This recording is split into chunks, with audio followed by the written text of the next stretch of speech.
Section 1. The Nuclear Poison Theory. Springfield's Darkest Secret. Let's start somewhere quiet. Picture Springfield at dusk.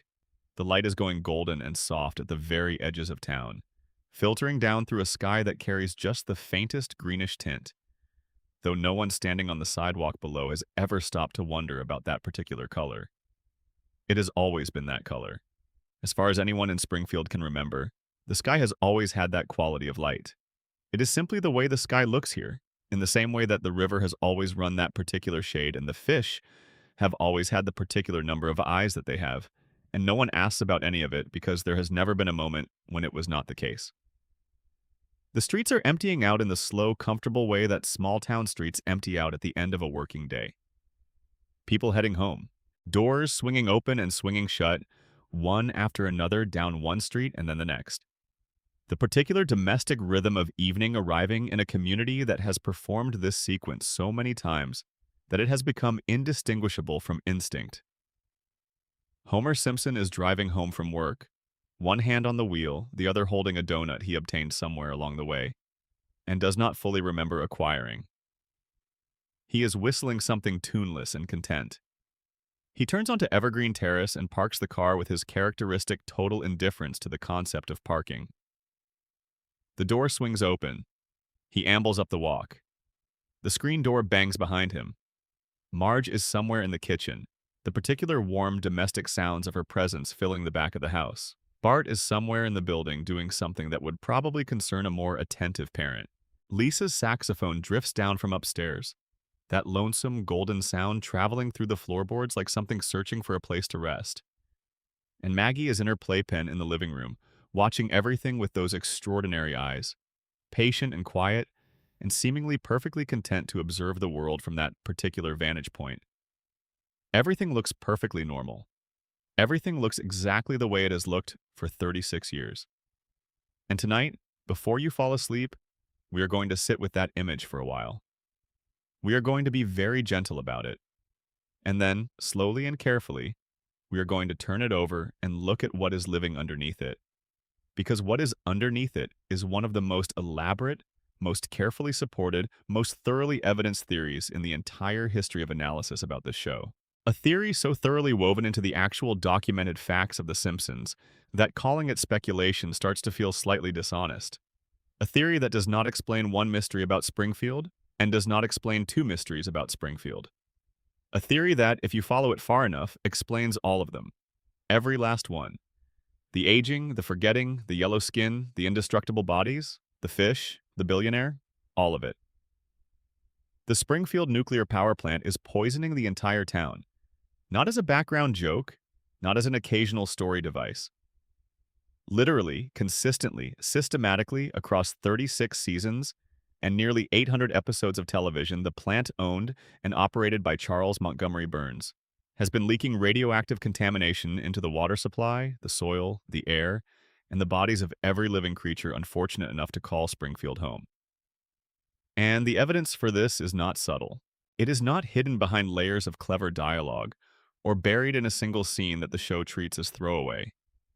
It is present in the foreground of the show's reality, episode after episode, decade after decade, so thoroughly embedded in the show's DNA that the only reason it does not feel alarming to most viewers is because we have been watching it long enough to accept it as normal, to process it as the background hum of a world we are familiar with, rather than as a screaming signal that something has gone deeply, systemically wrong. Which, if you think about it for more than a moment, is exactly what the theory would predict. Let us begin with the plant itself, with the physical facility, with the actual documented state of the place that provides Springfield with its electricity and its largest employer, and the distinctive silhouette of cooling towers on its skyline. The Springfield nuclear power plant is described within the show as a 2-unit pressurized water reactor facility. It sits on the outer edge of Springfield, its cooling towers visible from most parts of town on any clear day, a constant landmark, a permanent architectural fact about the community that no one seems to find remarkable despite its remarkable nature. On paper, it is essential civic infrastructure. A modern community requires power, and the plant provides it. In practice, the facility is something else entirely. A surprise safety inspection of the plant found 342 violations.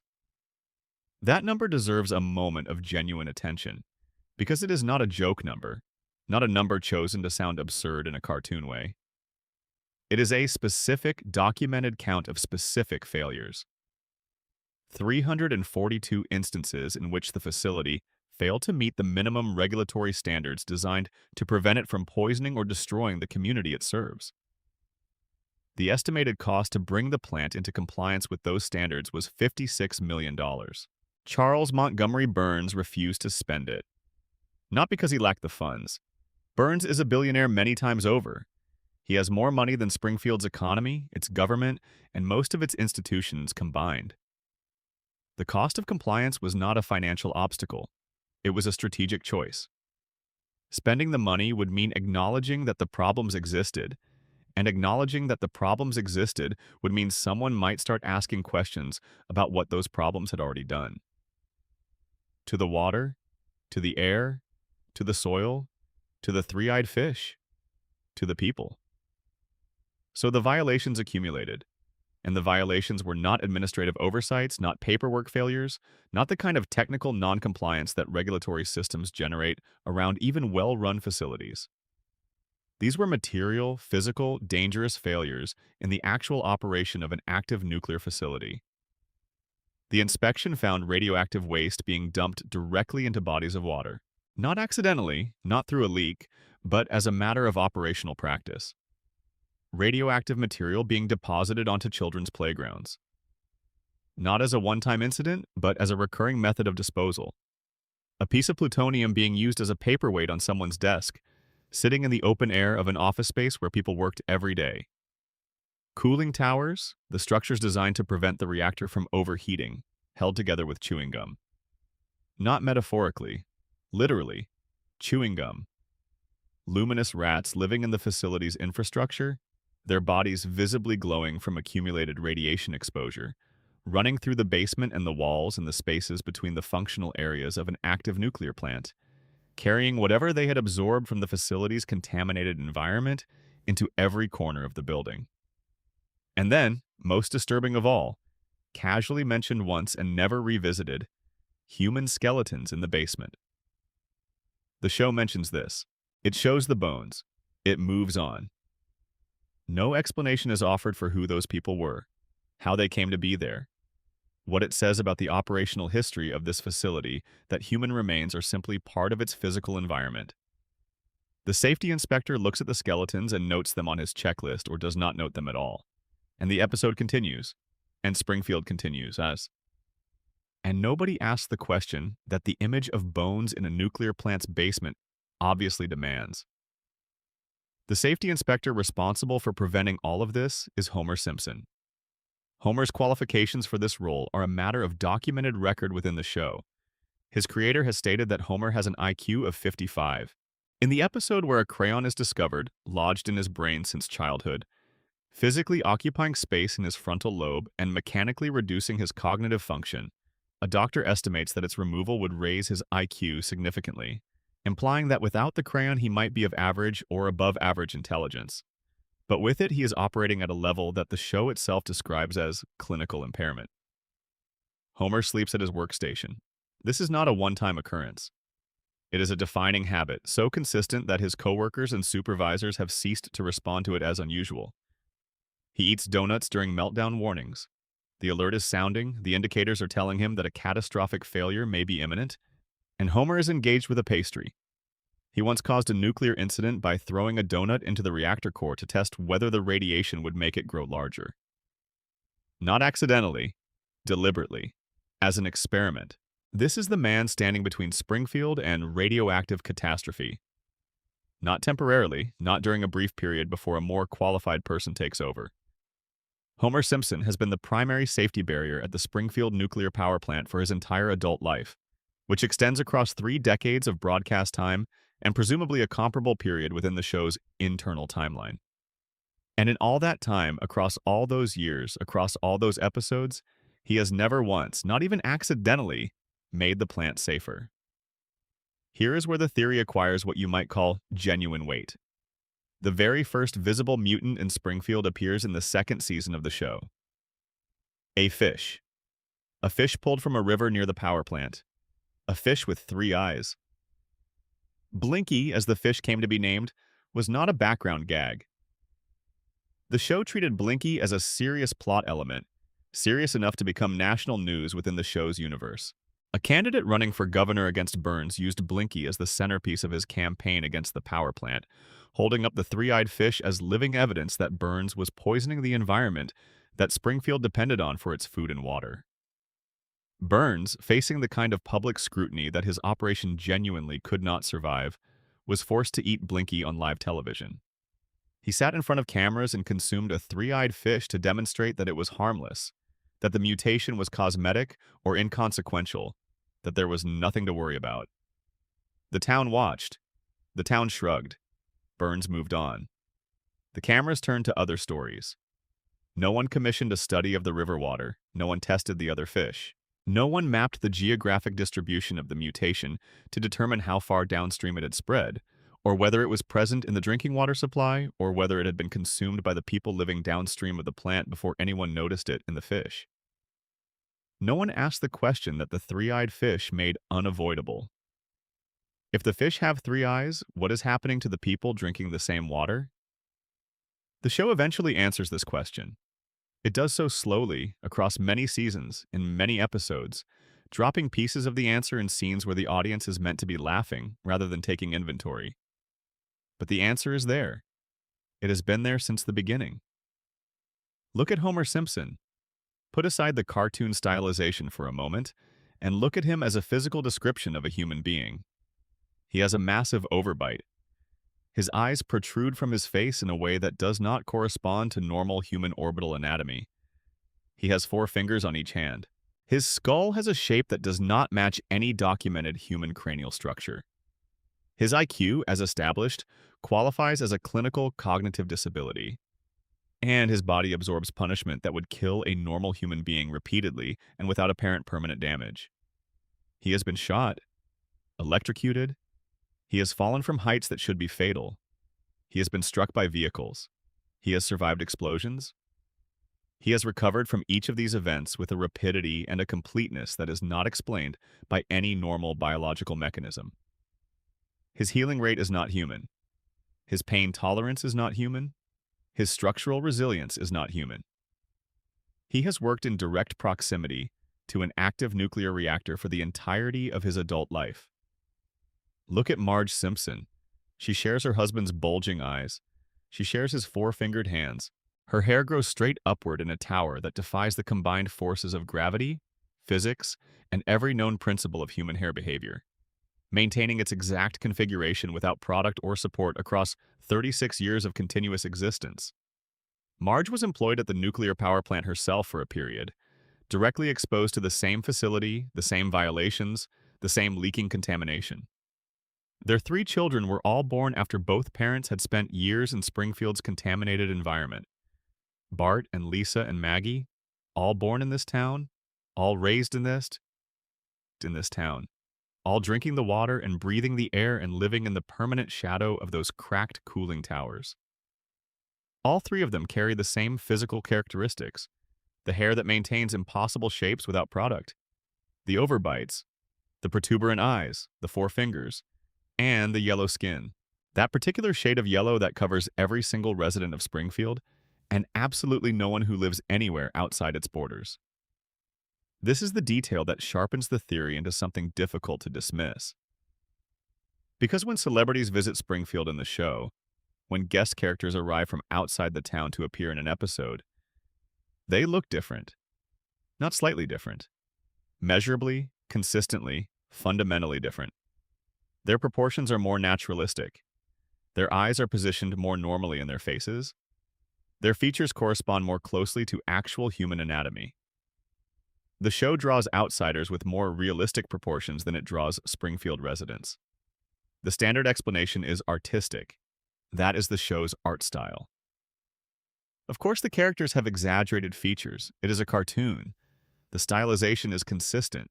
But within the internal logic of the show's universe, within the world where these characters are meant to be living people rather than drawings, There is a visible and observable difference between people who live in Springfield and people who come from somewhere else. The people inside the contamination zone look one way. The people outside it look another way. The people inside look mutated. The people outside look normal. Even the animals share the mutation markers. Santa's little helper, the Simpson family dog, has the same bulging eyes and the same bodily proportions that deviate from real canine anatomy. Blinky the fish has 3 eyes. Springfield's wildlife is demonstrably altered by the plant's environmental contamination, and the show tells you this directly and explicitly, pointing at the 3-eyed fish and saying, here is what the radiation does to living things. And then it presents the humans, who have been living in the same environment and drinking the same water and breathing the same air for their entire lives, and asks you to accept that the radiation has done nothing to them at all. The yellow skin is just the art style. The 4 fingers are just the art style. The physics-defying hair and the bulging eyes and the overbites and the extraordinary ability to survive things that should be fatal are just how the show works. Nothing to worry about. Burns knows this is not true. The show makes this point across multiple episodes with a persistence that reads less like incidental detail and more like deliberate documentation. In The Springfield Files, Homer encounters what he takes to be an alien in the woods outside Springfield. The episode builds toward its reveal over its full runtime, and the reveal is this. The alien is Burns. Burns undergoes weekly medical treatments so intensive and so loaded with radiation and chemical therapies that the process causes his body to emit a visible green glow.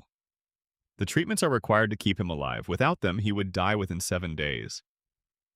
The regimen is so extreme that after each session, Burns wanders out of the facility in a disoriented, euphoric state, stumbling through the woods near the plant like something from another world. He literally glows in the dark. Not as a metaphor, not as an artistic exaggeration. Burns is so saturated with radiation that his body emits visible light. And the people of Springfield see this glowing figure moving through the trees and do not think nuclear contamination. Do not think the power plant. Do not think about the facility that dominates their skyline and has been leaking for decades. They think alien visitor from outer space. That is how completely the possibility of the real explanation has been removed from their cognitive reach. A glowing man emerges from the woods near a nuclear plant, and the community's first instinct is extraterrestrial life rather than industrial contamination. The idea that the plant could be responsible does not occur to anyone. Not because they are stupid in the ordinary way, but because the same contamination that is making Burns glow has done something to the population's capacity for exactly this kind of causal reasoning. The Simpsons movie makes this case at the level of federal government. Springfield's environmental contamination reaches a point so catastrophic that the EPA determines the town must be sealed under a massive glass dome to prevent its pollution from spreading to the rest of the country. The United States government, within the show's universe, looks at Springfield and concludes that the entire town is so thoroughly contaminated that physical containment is the only viable solution. The town is not just polluted. The town is classified as an environmental hazard by the federal government. It is a contamination zone. And when the dome goes up, every resident of Springfield, everyone who has been drinking that water and breathing that air and living downwind of those cracked reactors for decades, is inside it. The radiation theory does not explain one aspect of The Simpsons. It explains the whole architecture of it. The characters do not age because their mutated biology has been altered at the cellular level in ways that affect the normal progression of biological time. The town resets after catastrophic events because the population's memory and cognitive functions have been compromised by chronic neurological damage from decades of contamination exposure. Homer survives impossible injuries because his body has adapted to radiation in ways that make him nearly physically indestructible at the cost of everything else. Burns remains alive through treatments that would kill a person with undamaged biology because he has spent a century managing his own radiation saturation with resources that no one else in Springfield has access to. And no one in Springfield questions any of this. Not the fish, not the skin, not the billionaire who glows in the dark and remembers Theodore Roosevelt, because the same contamination that mutated them also altered the part of their minds responsible for asking the questions that would expose what was done to them. Burns did not just profit from the town's contamination. Burns designed it. When German investors bought the plant briefly, the first thing they did was fire Homer. The second thing they did was assess the cost of bringing the facility into compliance with safety standards and nearly went bankrupt from the estimate alone. They sold it back to Burns as quickly as they could arrange it. Burns bought it back, immediately rehired Homer, and the violations continued. A competent safety inspector would shut that plant down. Homer ensures that the violations never stop.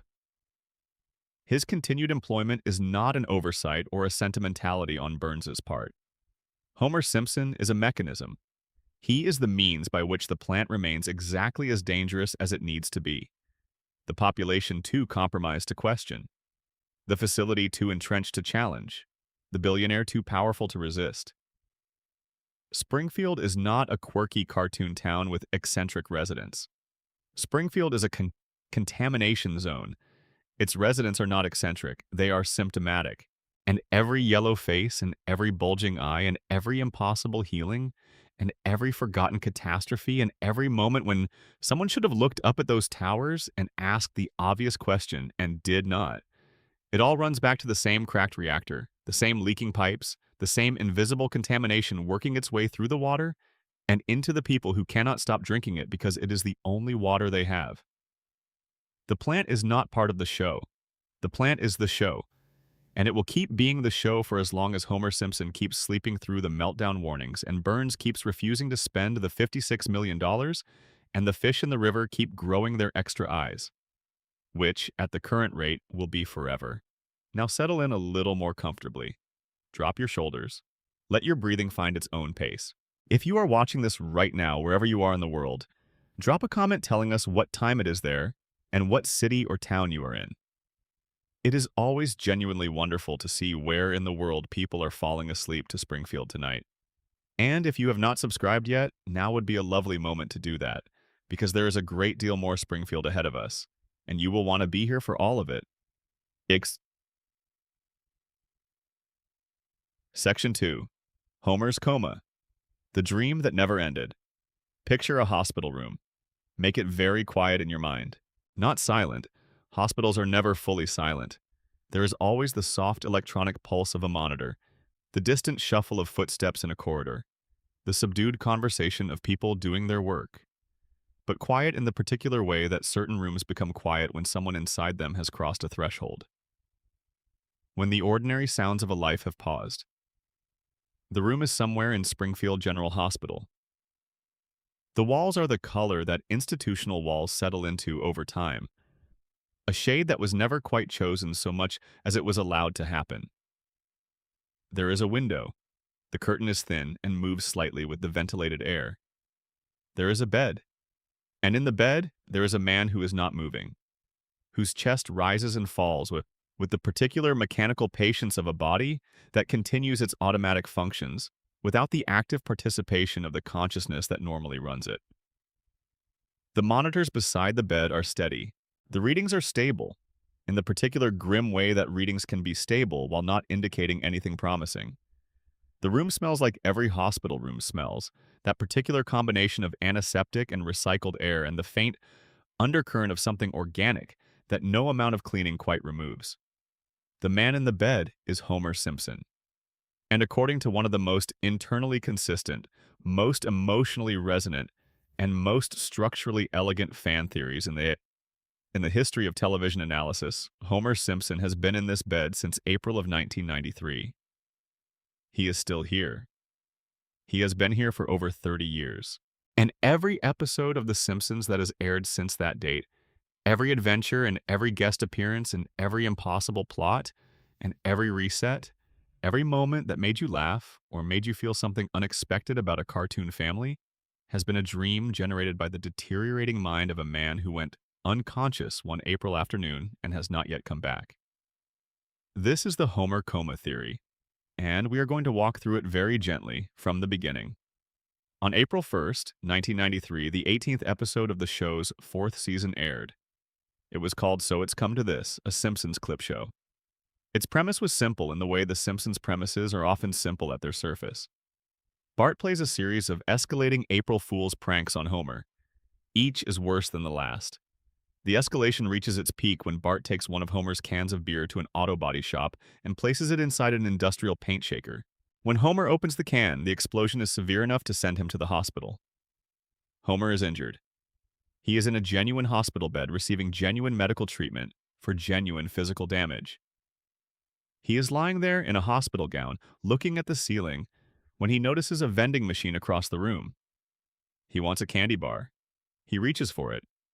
The machine tips. It falls. It lands on Homer. Homer flatlines. Not in a dream sequence, not in a fantasy or a cutaway. In the regular, canonical, narrative reality of the episode, Homer Simpson's vital signs cease and he enters a clinically unconscious state that the show describes as a coma, and that lasts within the episode for 7 weeks. The episode ends with what appears to be resolution. Homer wakes up.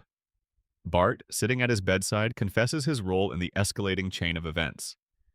Homer springs back to consciousness and, in the way of the Simpsons, immediately begins strangling his son. The family laughs. Homer laughs. Everything returns to normal. The episode ends. The show continues. But before it ends, the episode delivers a single piece of information in a way that is easy to overlook and difficult to unhear once you have noticed it. During the coma, Homer lost 5% of his brain function. The doctors tell him this directly. 5% of his total brain function is gone, destroyed by the period of unconsciousness, permanently non-functional and non-recoverable. The damage is irreversible. And Homer's response to being told that he has sustained permanent, irreversible brain damage is to laugh. Even though in the same breath he says that he does not understand why he is laughing. The family finds this charming. The laugh track finds it funny. No one flags it as alarming. The episode ends on that note, on Homer laughing at his own brain damage without understanding why he is doing it. And The Simpsons continues for 32 more years as if this moment never happened. Unless nothing that followed actually happened. Unless Homer never woke up. The coma theory holds that the waking we see at the end of that episode is not a genuine return to consciousness. It is the dream beginning. It is the dreaming mind of a man in a coma creating the narrative of his own recovery, constructing the scene of waking and strangling and laughter and family relief, because that is the scene that the dream needs to exist in order to begin generating the longer story. Homer's brain, in its damaged and unconscious state, created the sensation of waking up, and then it kept generating content for 30 years. And the evidence that it is dreaming rather than documenting begins with tone. Before the coma episode, The Simpsons was rooted. It was always a cartoon, always stylized, always willing to exaggerate for effect, but its stories were grounded in the recognizable textures of family life. Homer tries to stop drinking. He fails. He tries again. Marge considers whether she is actually happy in her marriage, whether the life she has built is the life she would have chosen with full information. Lisa develops a crush on a substitute teacher who treats her like a person worth talking to and finds herself grieving when he leaves. Bart is told he might fail 4th grade, that his academic career might end before it has properly begun, and he has to reckon with that in the way that kids have to reckon with their failures. These are stories about real problems. Not dramatic problems, not the kind that get adapted into serious films, but the ongoing, accumulating, ordinary problems of a family living together and trying to make it work. Financial stress. The particular loneliness of being the smartest person in a household that does not know how to talk to you. The fear of becoming your worst fear. The slow, patient work of a marriage that is choosing itself every day rather than simply existing. After the coma episode, the world changes. The change is not subtle. It is not the kind of tonal shift that you might attribute to natural creative evolution over time. It is seismic. Homer goes to space. This happens. Homer, the safety inspector with the IQ of 55 and the crayon in his brain, is launched into Earth orbit as part of a NASA mission. Mr. Burns captures the Loch Ness Monster. Homer becomes the leader of a vigilante group. Homer joins a secret society, the kind that meets in robes and performs rituals and controls events behind the scenes of ordinary life. Homer discovers that his mother has been alive this entire time, living underground as a fugitive radical, which we will return to later. Homer meets God. Twice. In actual face-to-face conversations where God speaks to Homer directly and Homer responds. The show transforms from a family sitcom rooted in economic anxiety and domestic struggle into a show where the main character has traveled to dozens of countries, held hundreds of different jobs, befriended celebrities across every industry, survived physical trauma that would be lethal to any normal human being, and accumulated a life so varied and so impossible that it would take several extraordinary people to have lived it, let alone one overweight safety inspector from Springfield. The escalation is so dramatic, the departure from the show's original register so complete, that even casual viewers have noticed it.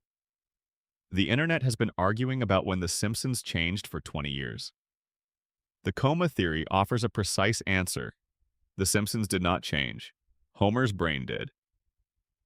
The dream got more elaborate as the dreamer's grip on reality weakened. What is particularly haunting is the earlier episode that the coma theory reads as prophecy. 6 months before the coma episode, in the season 4 premiere, Homer has a conversation with God. It is framed as a dream within the episode, but it has the texture of something more consequential than an ordinary dream sequence. God talks to Homer. They have an actual exchange. And during that exchange, God tells Homer something specific. Homer will learn the meaning of life, but not yet. And then God says, "Your time is coming." 6 months later, a vending machine falls on Homer Simpson, and he enters a coma. Read within the ordinary logic of the show, this is a throwaway theological gag.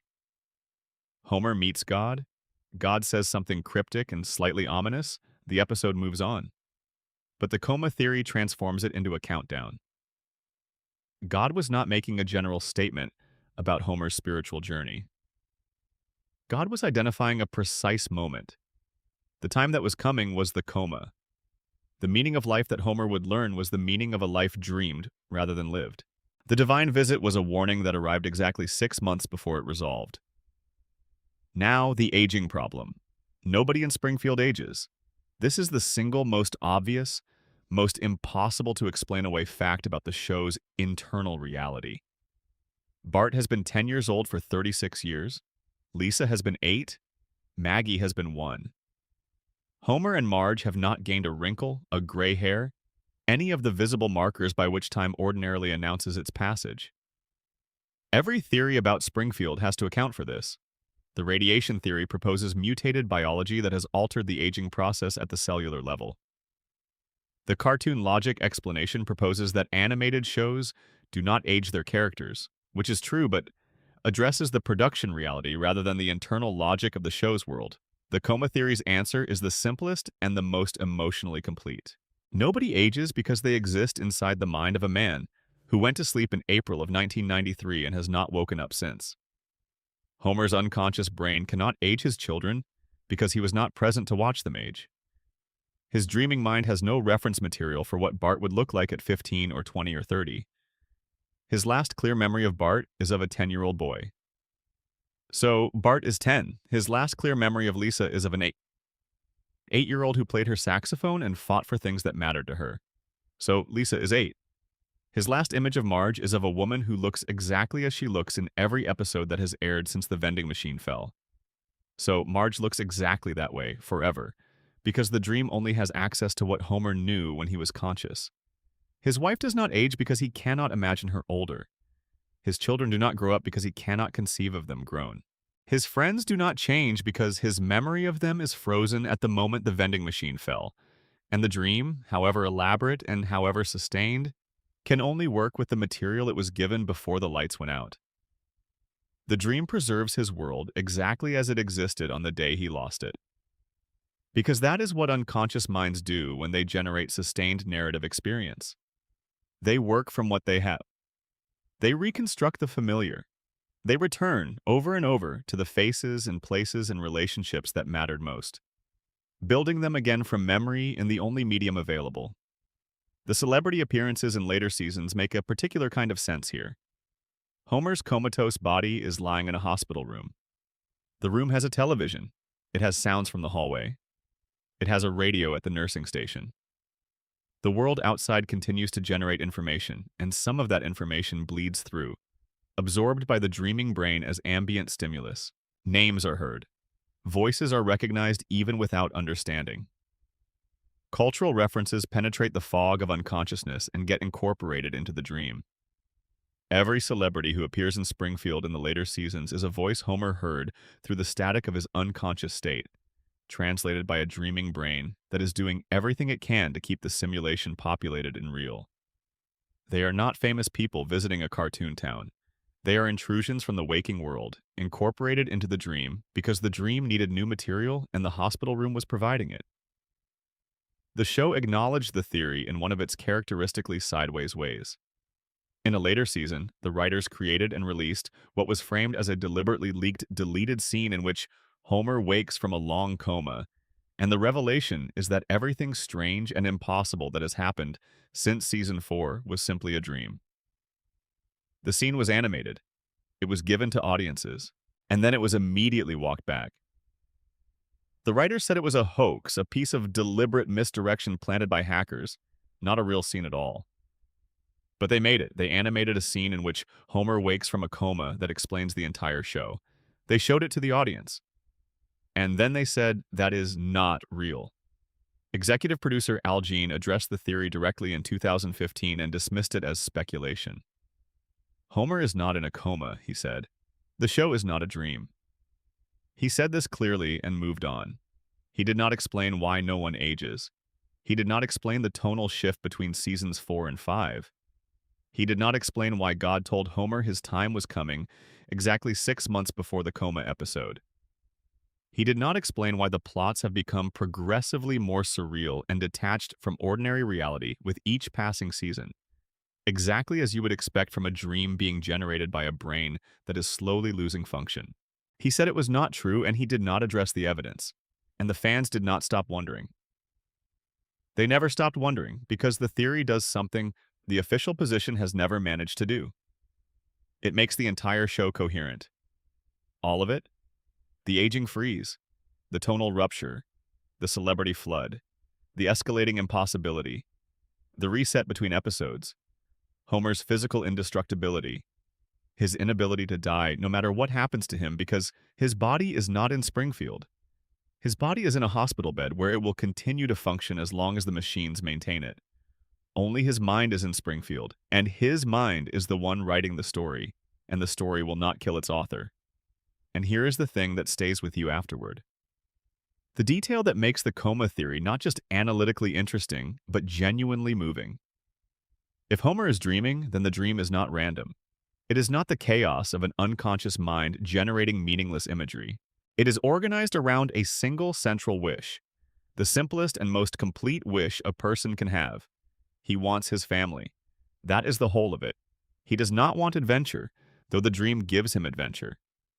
He does not want fame or power or the extraordinary variety of experiences the later seasons keep providing. What Homer wants in every episode, behind every plot, beneath every gag, is to be home. To have Marge love him. To have his children nearby. To have the house on Evergreen Terrace be real and warm and full of the particular noise that his particular family makes.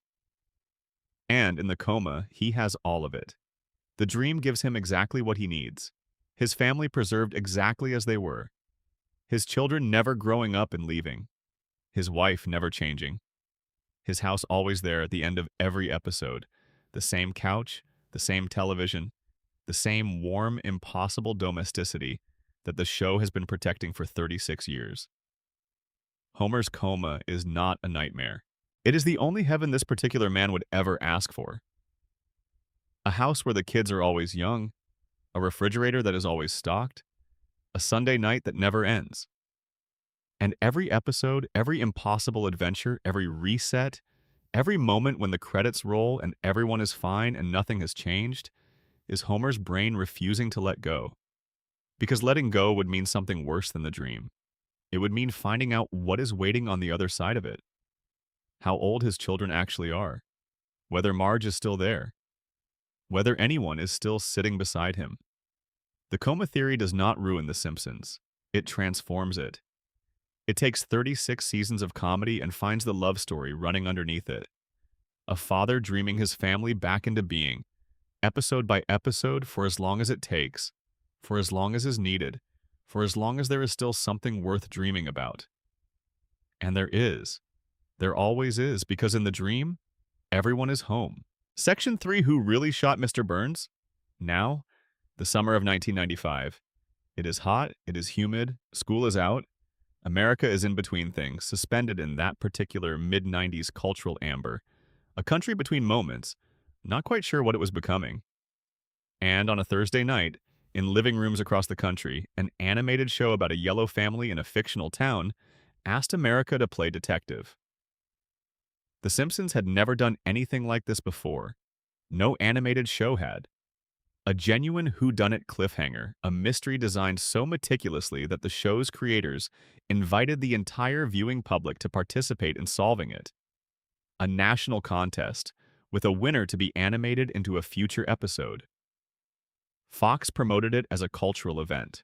America's Most Wanted produced a tie-in special, treating the fictional crime like a real unsolved case. That summer, The Simpsons was not just a television show. It was a national puzzle. And the puzzle was this: Mr. Burns had gone too far. He had stolen an oil well from beneath Springfield Elementary School, gutting the school's budget in a single afternoon. He had shut down Moe's Tavern by bankrupting its owner through economic pressure. He had created a sinkhole that destroyed the Springfield retirement castle, displacing its elderly residents in an instant. He had injured Santa's little helper, the Simpson family dog, in a scheme that demonstrated not just greed, but a complete absence of anything resembling a conscience. And for his grand finale, he built a machine, a massive mechanical disc positioned to block the sun over the entire town. Not metaphorically, not as a veiled threat. Burns physically stole the sun from Springfield, plunging the community into permanent artificial darkness, so that every resident would be forced to purchase their electricity from his nuclear power plant. No sunlight meant no solar panels, no garden growth, no natural warmth. It meant total dependence on the one resource Burns controlled completely. When his own most loyal servant, Smithers, protested, Burns fired him on the spot. By the end of Part 1, every person in Springfield had a motive to want Burns dead. The show had taken its time establishing those motives with unusual care. Homer, who had worked for Burns for years, and whom Burns could never once remember by name. A humiliation that had built slowly into something beyond embarrassment. Bart and Lisa, whose school had been robbed of its funding. Grandpa Simpson, whose retirement home had been destroyed. Groundskeeper Willie, who had lost his livelihood. Tito Puente, whose music program had been cut. Moe, whose bar had been bankrupted. Smithers himself, freshly fired and unmoored in the worst way because Smithers' entire identity had been organized around his devotion to Burns, and that devotion had just been discarded like a used piece of paper. The entire town gathered at a public meeting. Multiple characters were shown carrying weapons. The tension was so thick it was practically visible. And then Burns collapsed. A single gunshot wound. He staggered to the town sundial and fell, his hands landing on 2 letters. From the audience's perspective, they read W and S. From Burns's own perspective, lying there looking up, they would read M and S. The ambulance came. The screen went dark. America waited an entire summer for the answer. When Part 2 aired, the investigation played out as comedic procedural. Chief Wiggum and the Springfield police fumbled through the evidence. Smithers confessed immediately and dramatically, only for his confession to collapse when it emerged that he had been blackout drunk at the time of the shooting and had accidentally shot someone else entirely. Old Jasper, in his wooden leg. Wrong victim, wrong location, wrong crime. Suspects were eliminated one by one. Skinner had an alibi. Moe had an alibi. Tito Puente had what is still arguably the greatest alibi in the history of television. A full musical number explaining that he had channeled his rage into a samba composition, which both exonerated him from the shooting and produced something beautiful, which is more than most people manage in a crisis. Then the police found something. An eyelash on Burns's suit. DNA analysis. The eyelash belonged to a Simpson. The evidence pointed at Homer. His fingerprints were on the gun. He had the clearest motive of anyone in town. He had worked for Burns for years without once having his name remembered correctly. and the accumulated weight of that particular humiliation had been building toward a breaking point for a very long time. Homer was arrested. He was about to be convicted. And then Burns woke up from his own coma, looked around the hospital room, and identified his shooter. It was Maggie. Baby Maggie Simpson. According to Burns's account, he had encountered Maggie in the parking lot after the town meeting. He had attempted to take her lollipop because Burns is that kind of person. In the struggle, his gun had fallen from his holster.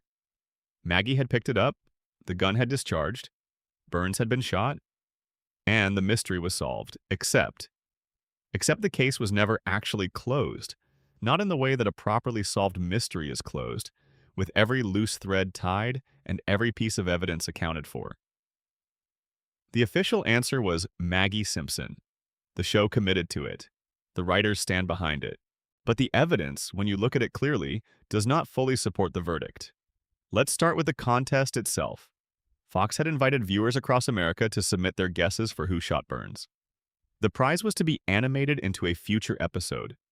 Thousands of entries were submitted, and according to the DVD commentary for those very episodes, not a single person from the randomly selected sample of entries had guessed the correct answer. Nobody won. The person who received the prize was chosen randomly from the pool and given a cash payment instead, because they had not identified the shooter correctly. The show's writers acknowledged on that same commentary that they were aware of one person who had posted the correct answer to a Simpsons news group online on the very night of the original broadcast. But this person had used a college internet account, and by the time the contest ended and the producers tried to locate them, the account was no longer active. They issued an open invitation on the DVD release for that person to come forward and claim their prize. As far as anyone knows, they never did. Think about what that means.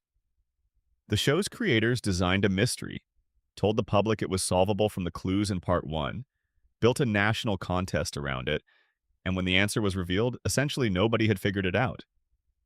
Either the clues were genuinely insufficient for the audience to reach the correct conclusion, or the answer did not logically follow from the evidence in the way the show had claimed it would. Now look at the clues themselves. Burns falls on the sundial. His hands point to the letters W and S, or from his perspective, M and S. The show uses this to indicate Maggie Simpson. M for Maggie, S for Simpson. Case closed, except Burns himself stated canonically and on the record that his hands pointing at those letters was not intentional. He did not deliberately position himself on the sundial to spell out his attacker's initials. He fell. He happened to land that way. The central piece of evidence in the mystery, the clue that the show uses to justify its official answer, was explicitly described by the victim himself as coincidence. The most famous clue in Simpsons history is meaningless by the victim's own account. Then there is the gun. Burns carried a gun in a holster. Shortly before the shooting, the holster is shown empty. The gun was already missing from his person before he was shot. Whoever shot Burns used his own weapon against him. This means the shooter was not someone who came to the town meeting armed and ready to commit violence. Most of the suspects had brought their own weapons. They were angry enough, motivated enough to arm themselves. The person who shot Burns was someone who did not plan to shoot anyone, who encountered Burns's gun by chance and used it in a moment of improvised action. A baby finding a gun on the ground fits this profile. So does roughly a dozen other characters who were not carrying weapons that night. And then there are Burns's last words before being shot. "Oh, it's you."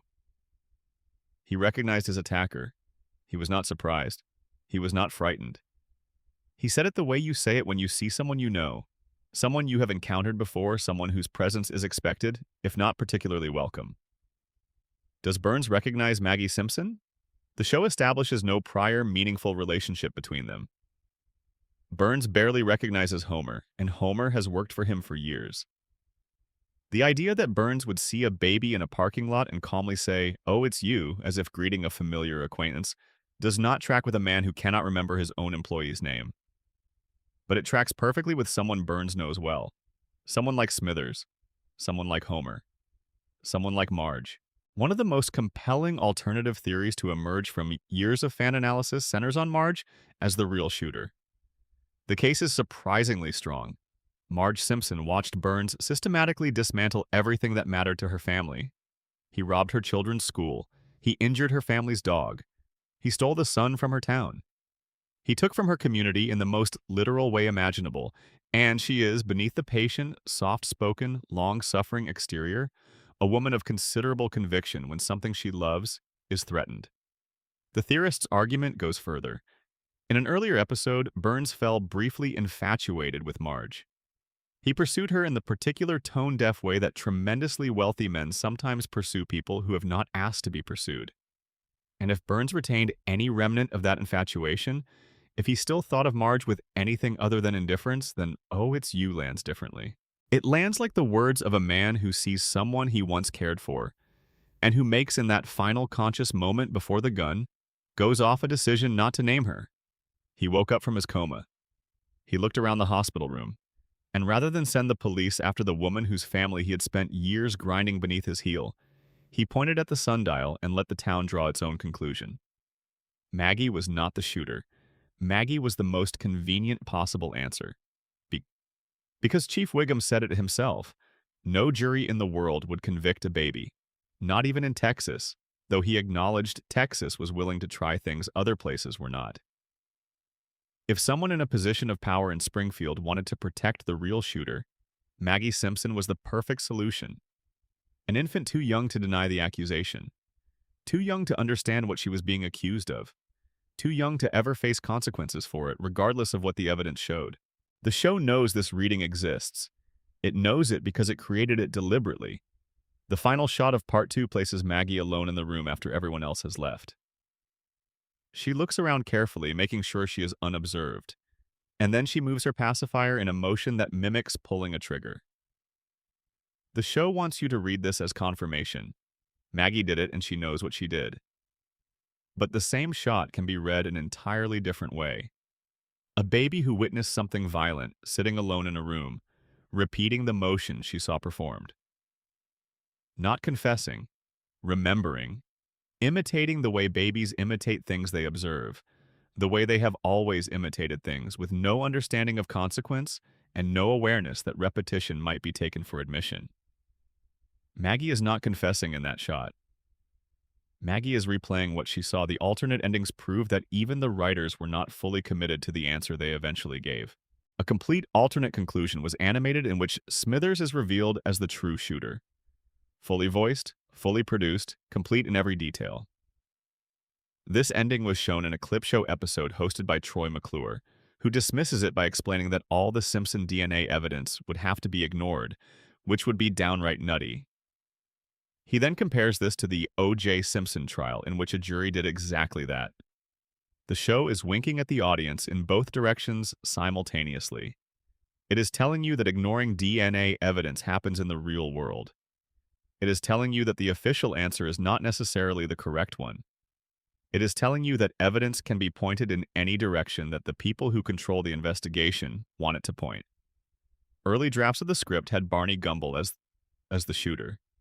The writers considered him seriously because they were genuinely uncertain what else to do with his character at that point in the series. They planned to send him to prison. The idea was abandoned, but it remained in the record of how the story was made. The answer was not predetermined by the clues. The clues were adjusted to fit whatever answer the writers eventually settled on. The mystery was reverse engineered. And here's the question that the official answer leaves completely unaddressed. In a town where every single person had a motive, where dozens of people were carrying weapons, where the victim had just stolen the sun from the entire community, how is it possible that only one person acted? Springfield is not a town known for restraint. These people riot over trivial misunderstandings. They form mobs for reasons that do not withstand any scrutiny at all. They once burned down their own town hall because of a misunderstanding about a bear. But when Mr. Burns blocks out the sun and threatens the survival of every living thing in the community, only one gun goes off. Only one person pulls a trigger. Either Springfield's population is significantly more docile than it has ever appeared to be, or the shooting was not as spontaneous as the official story requires. Maybe someone planned it. Someone with knowledge of Burns' schedule, access to his weapon, and enough influence to redirect an investigation toward a suspect who could never be prosecuted. Someone who understood exactly where Burns would be after the town meeting. Someone who knew his habits well enough to predict his movements. Someone like Smithers, who had spent his entire life managing Burns's schedule and knew every detail of every day. Someone like Homer, who had finally, after years of nameless humiliation, reached the precise limit of what a person can absorb before something gives. Someone like Marge, who watched the man responsible for destroying her community walk to his car after stealing the sun from her children, and made a decision that she has kept perfectly quiet about for 30 years. The official answer is Maggie Simpson. The show committed to it. But the contest nobody won. The clues that Burns himself described as accidental. The alternate endings that were fully animated. The unexamined confession Homer makes in a later season when he simply states aloud that he was the one who shot Burns, to no reaction from anyone, as if the statement is both significant and somehow expected. The final shot of Maggie in an empty room, moving her pacifier in a gesture that could be confession or could be memory. All of it suggests that the greatest mystery in Simpsons history was never actually solved. It was closed. And in Springfield, those are two very different things. Supplemental content. Who really shot Mr. Burns? Extended. Let us dwell a little longer in the summer of 1995 before we move on, because the atmosphere of that moment matters to understanding what the Who Shot Burns mystery actually was, and why its resolution remains contested among people who have thought seriously about the show. The summer of 1995 was a particular kind of cultural moment in America. The O.J. Simpson trial was in full swing, dominating television and public conversation in a way that trials rarely do, turning the process of evidence gathering and verdict reaching into a national drama about the reliability of proof, the relationship between wealth and justice, and the question of whether the official answer and the true answer are always the same thing. America was watching lawyers argue about DNA evidence, about what the physical proof could and could not tell you, about whether a verdict that ignored certain evidence in favor of other evidence constituted justice or its opposite. Against this backdrop, Fox launched its Simpsons Whodunit. This context is not incidental.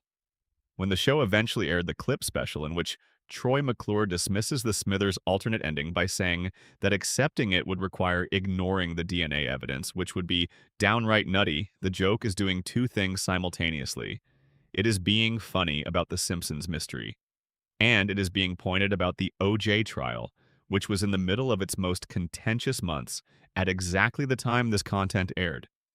The show is telling you that ignoring DNA evidence happens, that verdicts can be reached that do not follow from the evidence, that the official answer and the correct answer are not always the same answer. The joke is a signal. The show knows what it is doing. Now, back to the specific evidence problems. The sundial. Burns fell on the town's sundial with his hands pointing to specific letters. The show presents this as a clue pointing to Maggie Simpson. But the sundial reading has another problem beyond Burns's own denial that it was intentional. From the perspective of the audience watching the scene, the letters read, "You and saw." From Burns's perspective, lying on the sundial, they would read M and S. But Burns was not lying on the sundial, staring at his own hands and deliberately positioning them. He was shot and falling. The direction he was facing when he fell, the angle of his collapse, the specific position of his hands when he landed, all of these were the result of physics and gravity rather than conscious intent. If the letters read M and S from his perspective, that might indicate Maggie Simpson, but it might equally indicate Marge Simpson.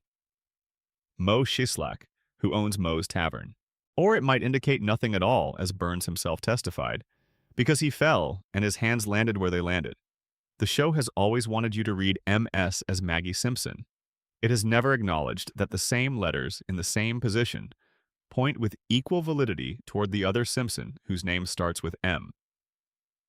Then there is the question of what Burns was doing in the parking lot after the town meeting. The official account places him there encountering Maggie and her lollipop as a kind of afterthought, a chance encounter that led to the shooting through a chain of improbable events. Burns wanders out to the parking lot. He sees a baby. He tries to take her candy because he is the kind of person who does that. His gun falls from his holster. Maggie picks it up. The gun fires. This sequence requires Burns to have been alone in the parking lot with a baby, in the aftermath of a town meeting where dozens of people had gathered specifically because of their collective grievances against him, at the moment when the entire community was most motivated to confront him. It requires everyone else who had a motive and a weapon to have simply not been there, not encountered Burns in the parking lot, not had the opportunity that Maggie apparently had. This is possible. It is possible that of all the people in Springfield with reason to want Burns harmed, only the baby was in the right position at the right moment. Stranger things have happened, but it is also possible that the official account was constructed to be simple and actionable and to lead to the most convenient conclusion: a perpetrator who cannot be prosecuted. Chief Wiggum said it himself: no jury would convict a baby. If someone in a position to influence the investigation wanted to close the case in a way that protected the actual shooter, pointing at Maggie was the cleanest solution available. Homer's season 18 confession deserves more attention than it has received. In a later episode, Homer simply states that he was the one who shot Burns. He says it out loud, in front of other characters, and no one responds with any meaningful reaction. There is no investigation. No one calls the police. No one says, "Wait, we settled this years ago. You cannot now claim that you shot Mr. Burns. We have a verdict." The confession is received and processed, and then essentially allowed to evaporate. This could mean that Homer is simply saying something he knows is untrue because he wants attention, or wants to seem interesting, or is misremembering an event from decades ago. All of these are within his character's range of behavior. But it could also mean that the people around him already know, on some level, that the official verdict was not exactly accurate, and have made the collective Springfield decision to maintain the agreed-upon version of events rather than reopen a case whose resolution suited everyone well enough. Maggie did it. No jury would convict her. Case closed. Move on. And perhaps the most interesting strand of the alternative reading involves the question of what kind of person Burns would protect, if Burns were inclined toward protection. Burns is not a sentimental man. He is not given to mercy or loyalty in the ordinary sense, but he has shown across the run of the show that he is capable of being moved by specific things. He fell in love with Marge briefly and inappropriately and with a complete disregard for the existing marriage he was interfering with, but he fell in love. He showed it in the way Burns shows things, through scheming and resource deployment rather than genuine warmth. But the feeling was real enough to motivate behavior. If Marge shot Burns, Burns would have had a reason to identify someone else. Not because he is good or forgiving, but because he is the kind of person who, having experienced something like feeling for someone, might in a moment of disorientation translate that feeling into the most extreme form of protection available, not naming them as a shooter. Maggie was convenient. Maggie was unchargeable. Maggie served the purpose of closing the case without consequence. The mystery was never solved. It was closed. And in Springfield, those are two very different things. Supplemental content. Mr. Burns Extended, the Three Stooges syndrome. There is a scene in The Simpsons that is so frequently quoted and so thoroughly embedded in the show's cultural legacy that it has become one of those pieces of television shorthand that people use even when they cannot quite remember where it comes from. You have almost certainly encountered some version of it. Burns goes to a doctor. The doctor examines him. The doctor delivers a verdict. "Mr. Burns," the doctor says, "you are the sickest man in the United States of America. You have every disease known to medical science. Not some diseases, not an unusually large number of diseases, every disease. Simultaneously, all present in Burns's body at the same moment, competing for the same biological territory." The doctor explains why Burns is still walking and talking and running a corporation rather than collapsed in a biologically complicated heap. The diseases exist in a state of perfect equilibrium. Each one cancels out all the others. Think of it, the doctor suggests, as Three Stooges syndrome. Three people trying to fit through a doorway simultaneously. None of them can move because all of them are blocking each other.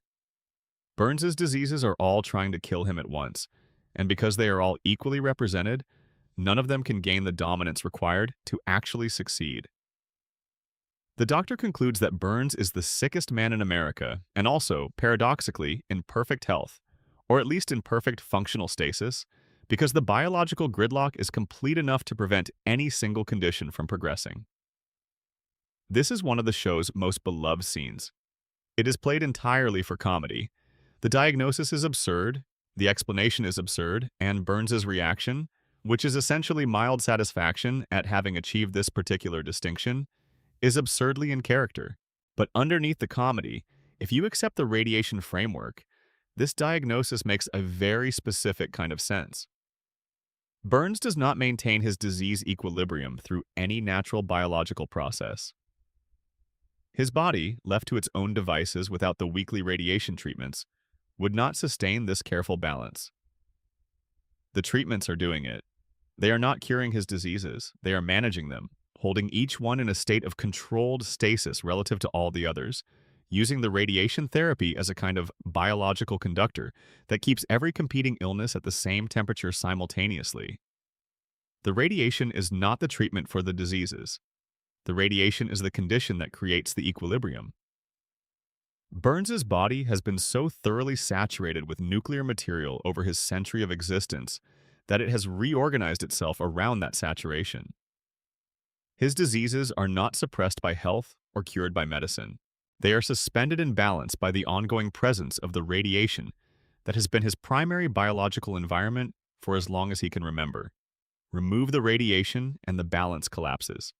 The diseases rush forward simultaneously, each trying to be the one that finally wins, and Burns, who has been held together by their mutual cancellation, comes apart. This is why the weekly treatments are weekly. Not because the treatment wears off in some standard pharmaceutical sense, but because Burns's body requires continuous recalibration. The balance is not self-sustaining, it needs to be reset. The control rods need to be adjusted, the reactor needs to be serviced. Burns is the most powerful person in Springfield and the most medically dependent. He controls everything, and he requires constant maintenance to continue existing. The empire and the man are inseparable, and both are fragile in the same way. The way that very complex, very old systems are fragile. They work until they do not, and when they stop working, they stop completely. This vulnerability is the thing that neither Burns nor the show ever quite addresses directly. Burns's power is absolute within Springfield. His resources are unlimited. His influence extends into every institution the town possesses. But all of it, every piece of his empire, depends on him continuing to make his weekly appointment. Miss 1 week. That is all it would take. Smithers knows this. This is the hidden content of every scene they share. Every moment of Smithers' devotion has this underneath it. He is the person between Burns and death. Not metaphorically, literally, in a very specific, schedule-dependent way. Smithers manages the calendar. Smithers ensures the treatments happen. Smithers is the mechanism by which Burns's body continues to function. Burns calls Smithers his loyal assistant. He treats him with a particular mixture of fondness and contempt that people sometimes show toward things they depend on entirely. Smithers is indispensable and Burns knows it, and that knowledge sits in the background of their relationship like a very specific kind of tension. Smithers is keeping Burns alive, and Burns, with his century of strategic thinking and his comprehensive understanding of leverage and dependence, is almost certainly aware of exactly what that means. Supplemental content. Mona Simpson Extended. The Architecture of Broken Things. Let us spend a little more time with the shape of what Burns built when he destroyed the Simpson family across 3 generations, because the architecture of it is more intricate than a simple act of revenge or a simple act of power. It is something that required planning and patience and a particular kind of understanding of how damage works. When Mona Simpson was identified to the FBI and forced to disappear, Burns did not merely remove one person from Homer's life. He engineered a specific kind of loss. The loss of a mother in childhood without explanation. Not death, which would have been terrible but comprehensible.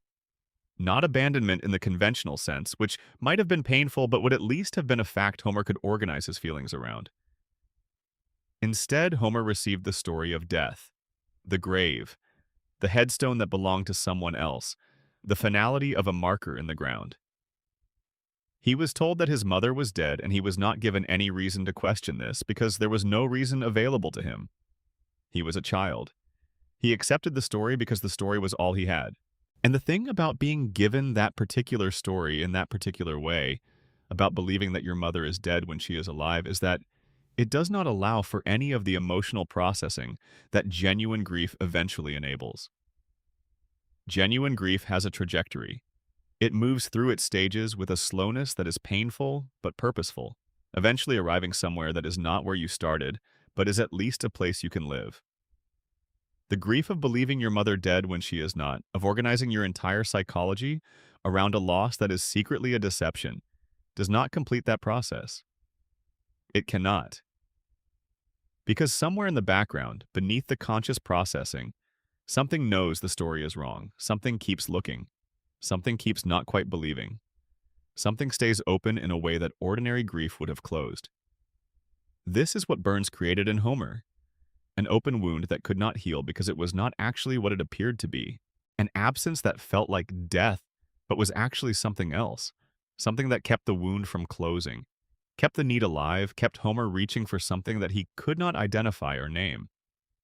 That reaching, that constant low-grade hunger for the thing that was taken without explanation, shaped every relationship Homer subsequently formed. His desperate need for Marge's love, for her specific assurance that she is not going to leave.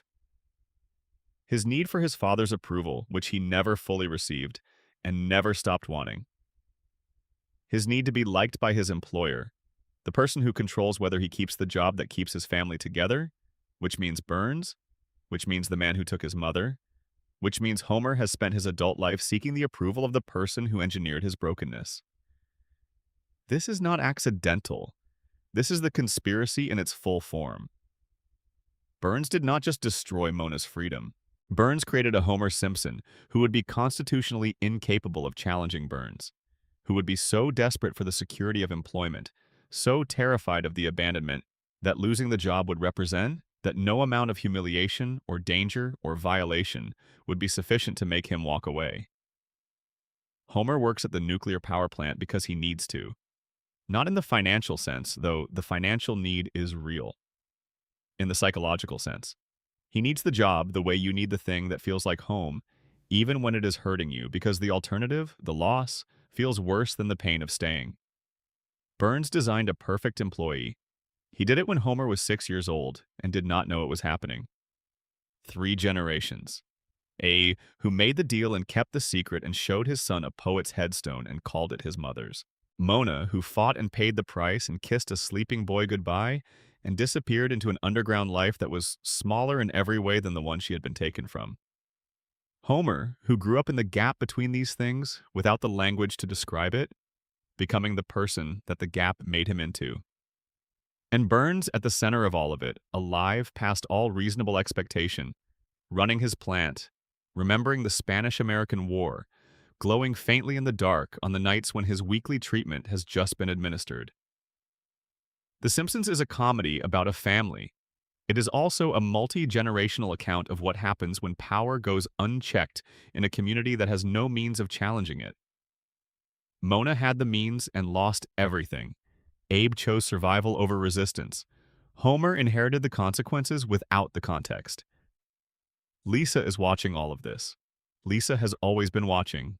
And the fact that she keeps asking the questions that need asking, keeps fighting the fights that need fighting, keeps refusing to accept the surface of things as the whole of them, is either the most hopeful thing in Springfield or the saddest, depending on how you look at it. I.e.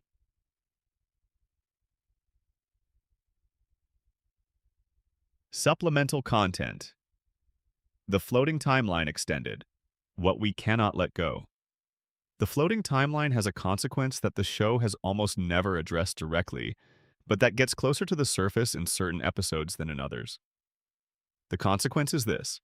Because the characters do not age, they also cannot learn.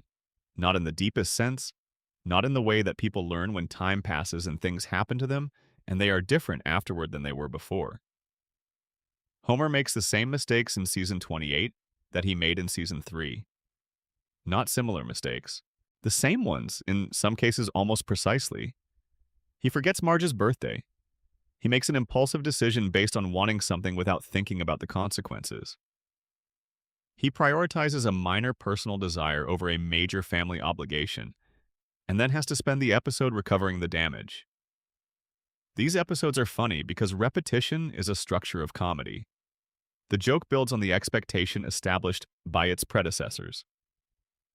When Homer does the thing again, the audience laughs because the audience recognizes the thing, and recognition in comedy is pleasure. But think about what it means within the internal logic of the show's world. Homer has been married to Marge for the equivalent of 36 years, within the floating present tense of the show's timeline. He has had the same conversation about forgetting her birthday, or its emotional equivalent, dozens of times. He has experienced the consequences. He has understood in the moment of each consequence that the behavior has a cost. He has made the resolution sincerely and with genuine intent in the moment to do better. And then the episode ends, and the resolution is not carried forward. The lesson is not integrated. The character goes back to the default state, ready to make the same mistake again in 4 episodes. In the coma theory, this is comprehensible. Homer's dreaming brain is running simulations based on its stored reference material.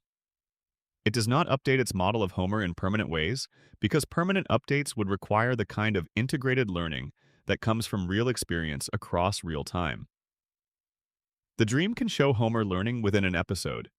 It cannot make the learning stick between episodes because the dream does not maintain continuity in that way. It resets in the same way that the setting resets because the dreaming mind that generates it resets. In the radiation theory, the cognitive damage from chronic contamination exposure prevents the kind of higher-order integration that would allow Homer to carry learning across contexts. Each episode, Homer arrives at his insight.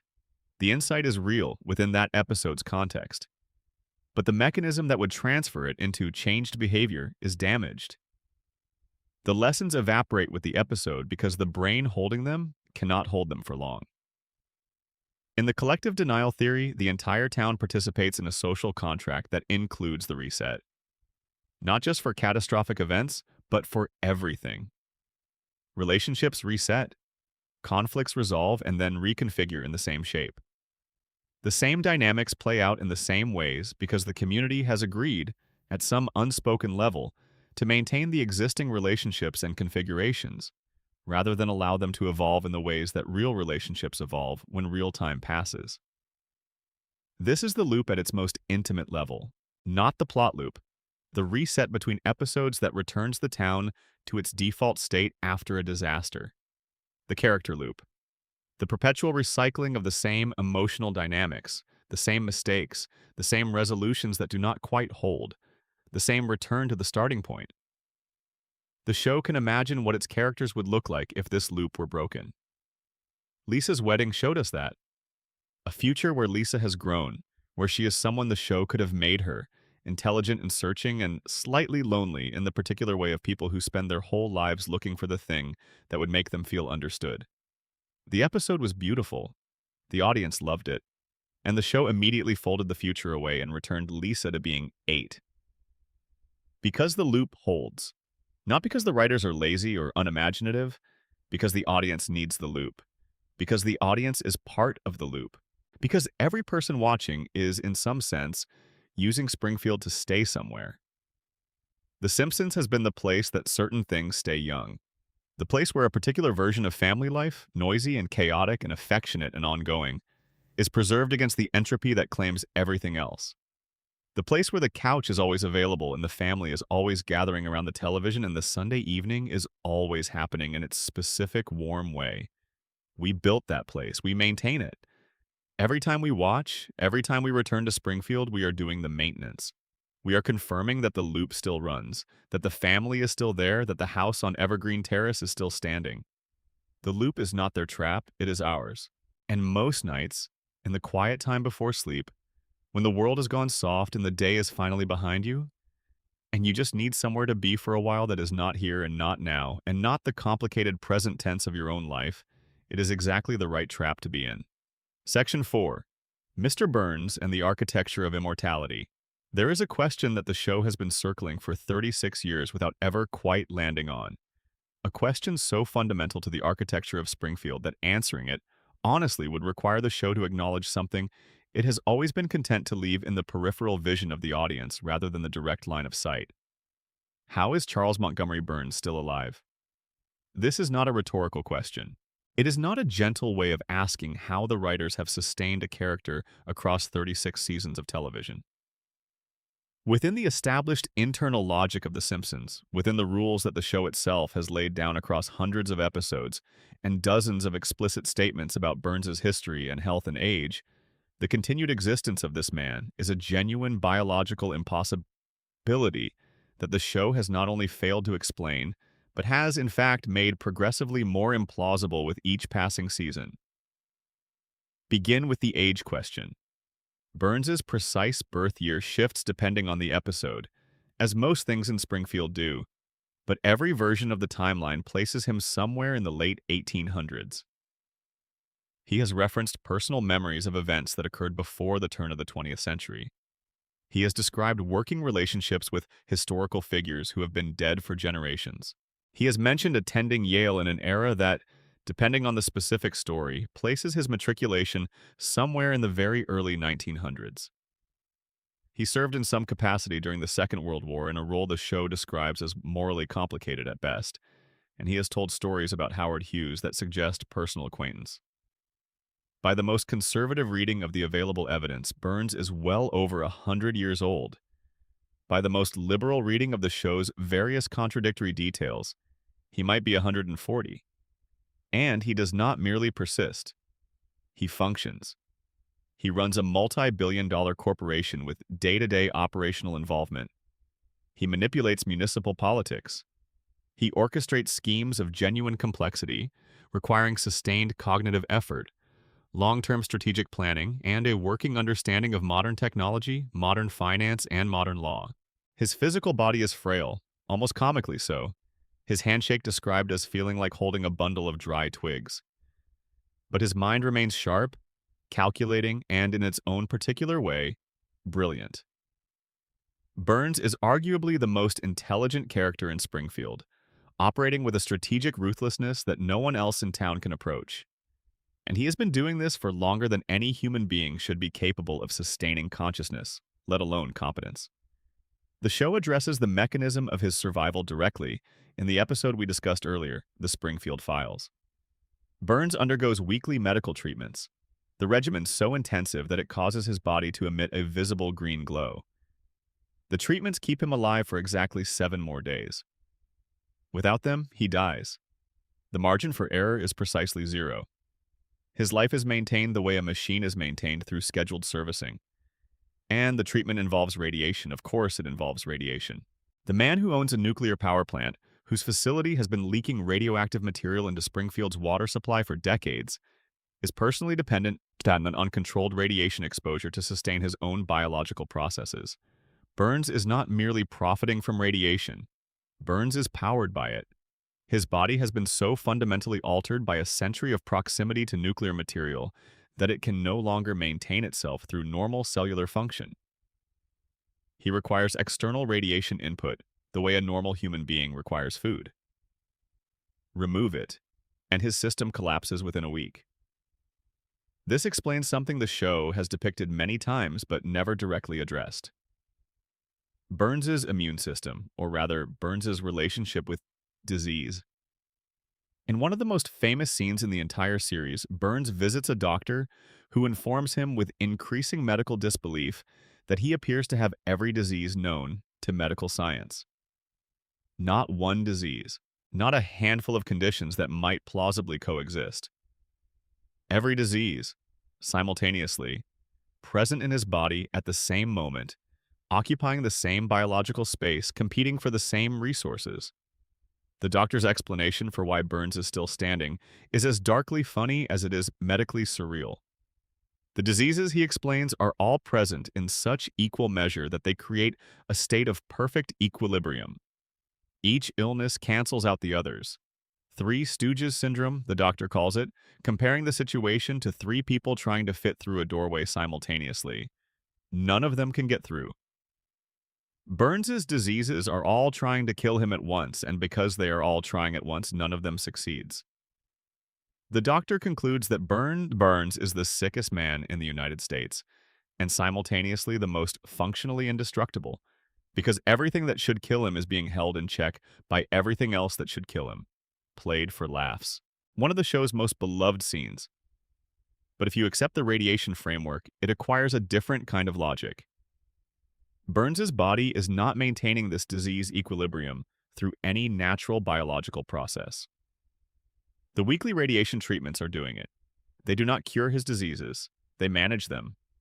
They keep every illness in a state of controlled stasis, balanced against every other illness, preventing any single condition from gaining enough momentum to become fatal. It is not medicine in any conventional sense. It is nuclear maintenance. Burns's body is a reactor. His weekly treatments are the equivalent of adjusting the control rods to prevent a meltdown. And Smithers is the person who manages the schedule. Smithers manages Burns's calendar. Smithers ensures Burns makes every appointment. Smithers monitors Burns's physical condition with the kind of vigilance that has always read as devoted personal loyalty, and has perhaps also always been something more practically urgent than that. Because if Smithers ever left, the show has established repeatedly, Burns would be helpless. Not emotionally helpless, though the show depicts that dimension as well. Physically helpless.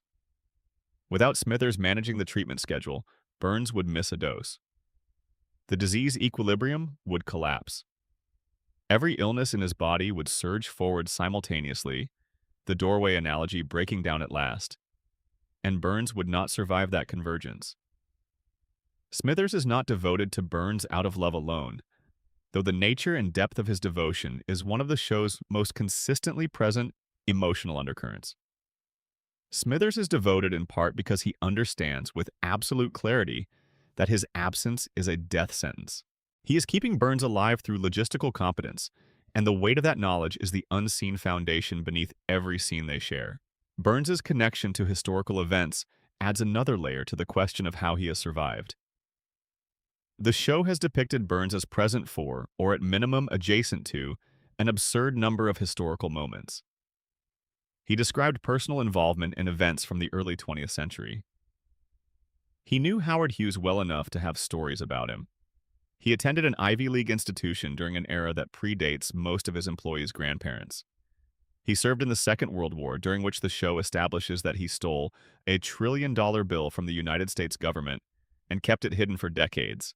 A detail that says as much about his relationship to legal accountability as it does about his relationship to money.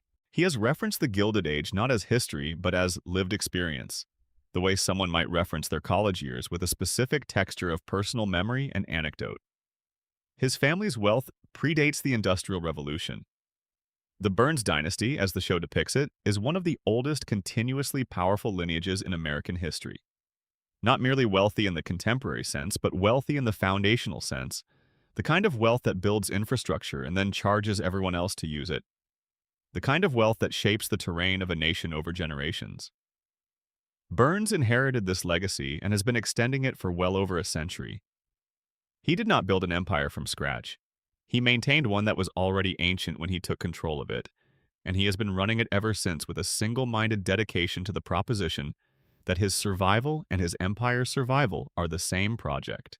The question the show never quite answers is whether Burns is an anomaly within his own dynasty, or whether his family has always found methods to extend their lifespans beyond normal biological limits.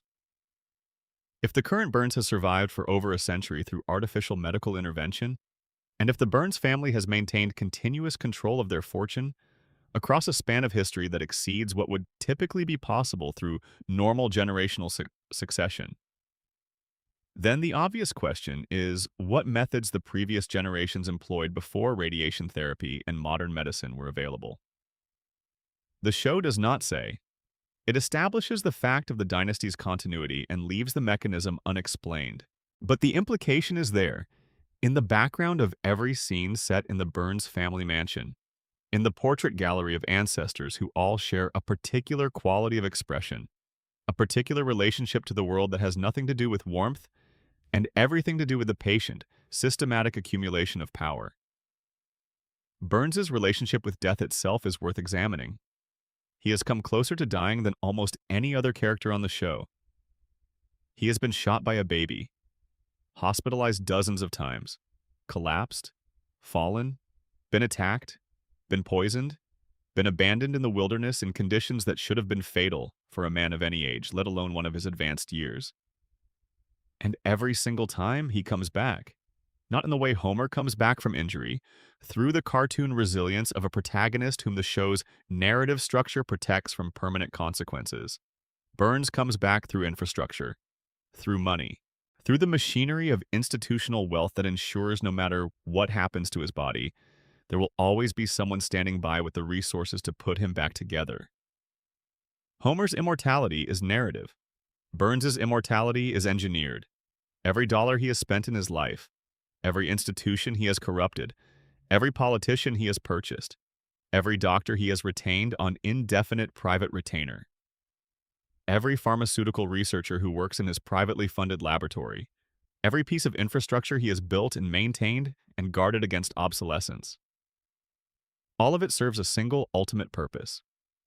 Keep Burns alive, keep the treatments coming, keep the disease equilibrium stable, keep the reactor running, keep the man at the center of the machine operational, because the machine without Burns at its center is just a collection of assets without a strategy, wealth without direction, power without the particular intelligence required to exercise it. Burns has spent a century building a system whose primary function is to ensure his own continued existence. The empire and the man are not separate things. They are the same project. The fortune keeps Burns alive, and Burns keeps the fortune intact, and the loop runs continuously without any outside intervention required to maintain it. And here is the most unsettling dimension of the Burns immortality question.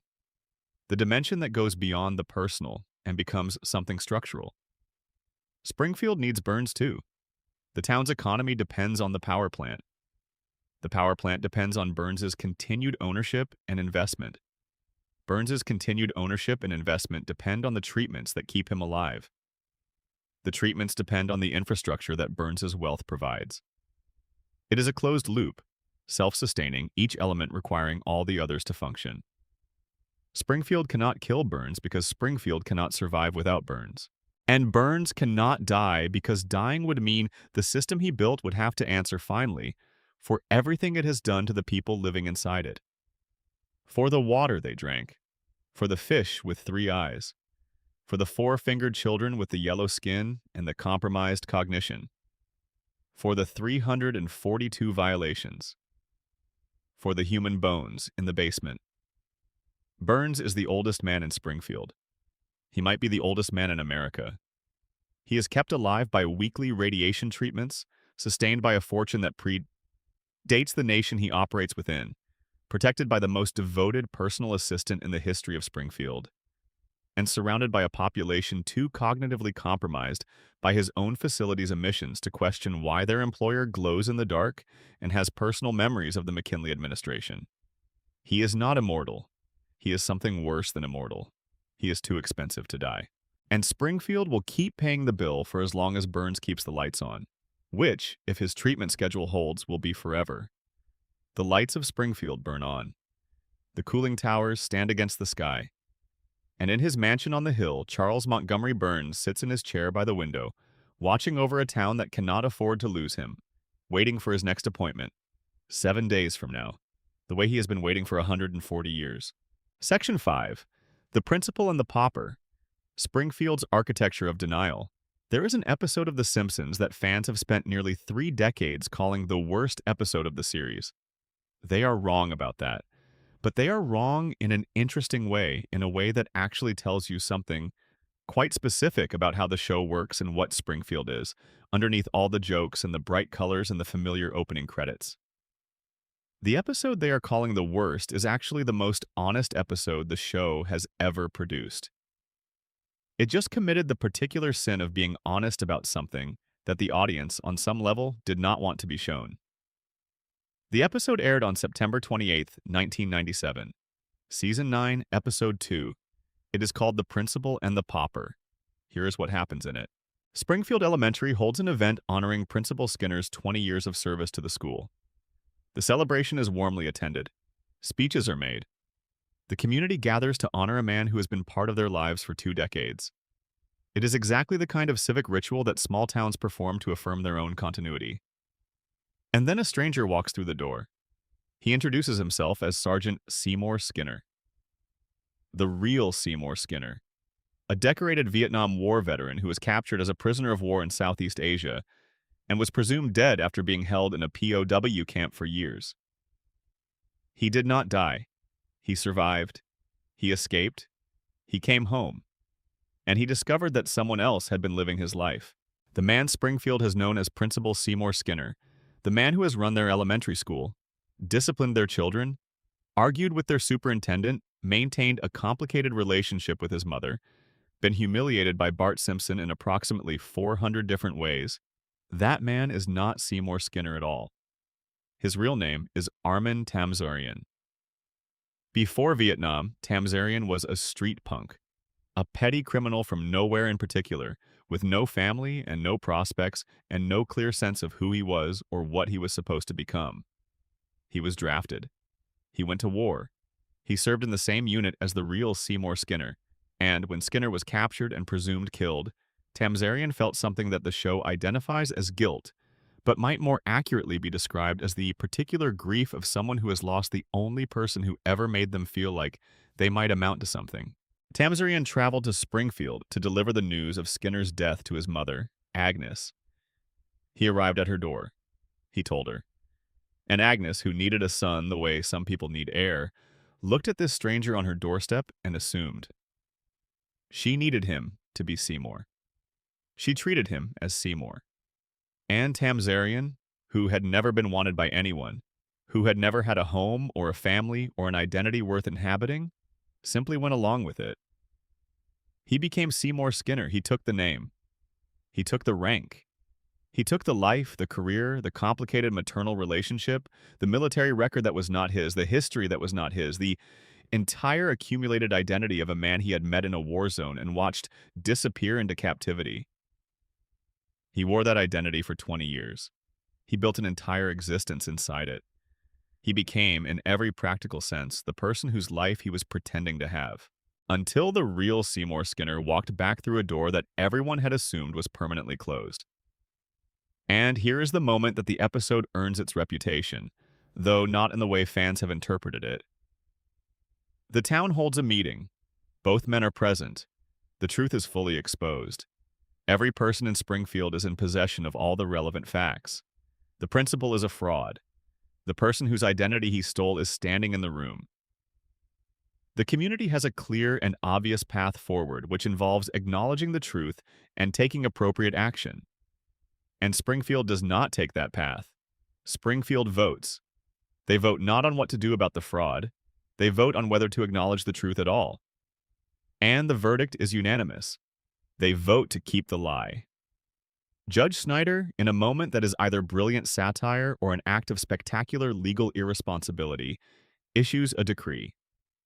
The imposter is hereby legally declared to be the real Skinner. His identity is officially, formally, by the power of the court, validated. The actual Seymour Skinner, the man who survived a prison camp and crossed an ocean to come home, is tied to a railroad car and physically removed from Springfield. The judge makes it explicitly illegal to ever mention the truth again under penalty of torture. Let that settle. A community received incontrovertible proof that a major public figure in their lives had been living a stolen identity for 20 years. They had the actual victim of that theft standing in front of them. They had every piece of evidence they needed to set the record straight. And they chose the fake.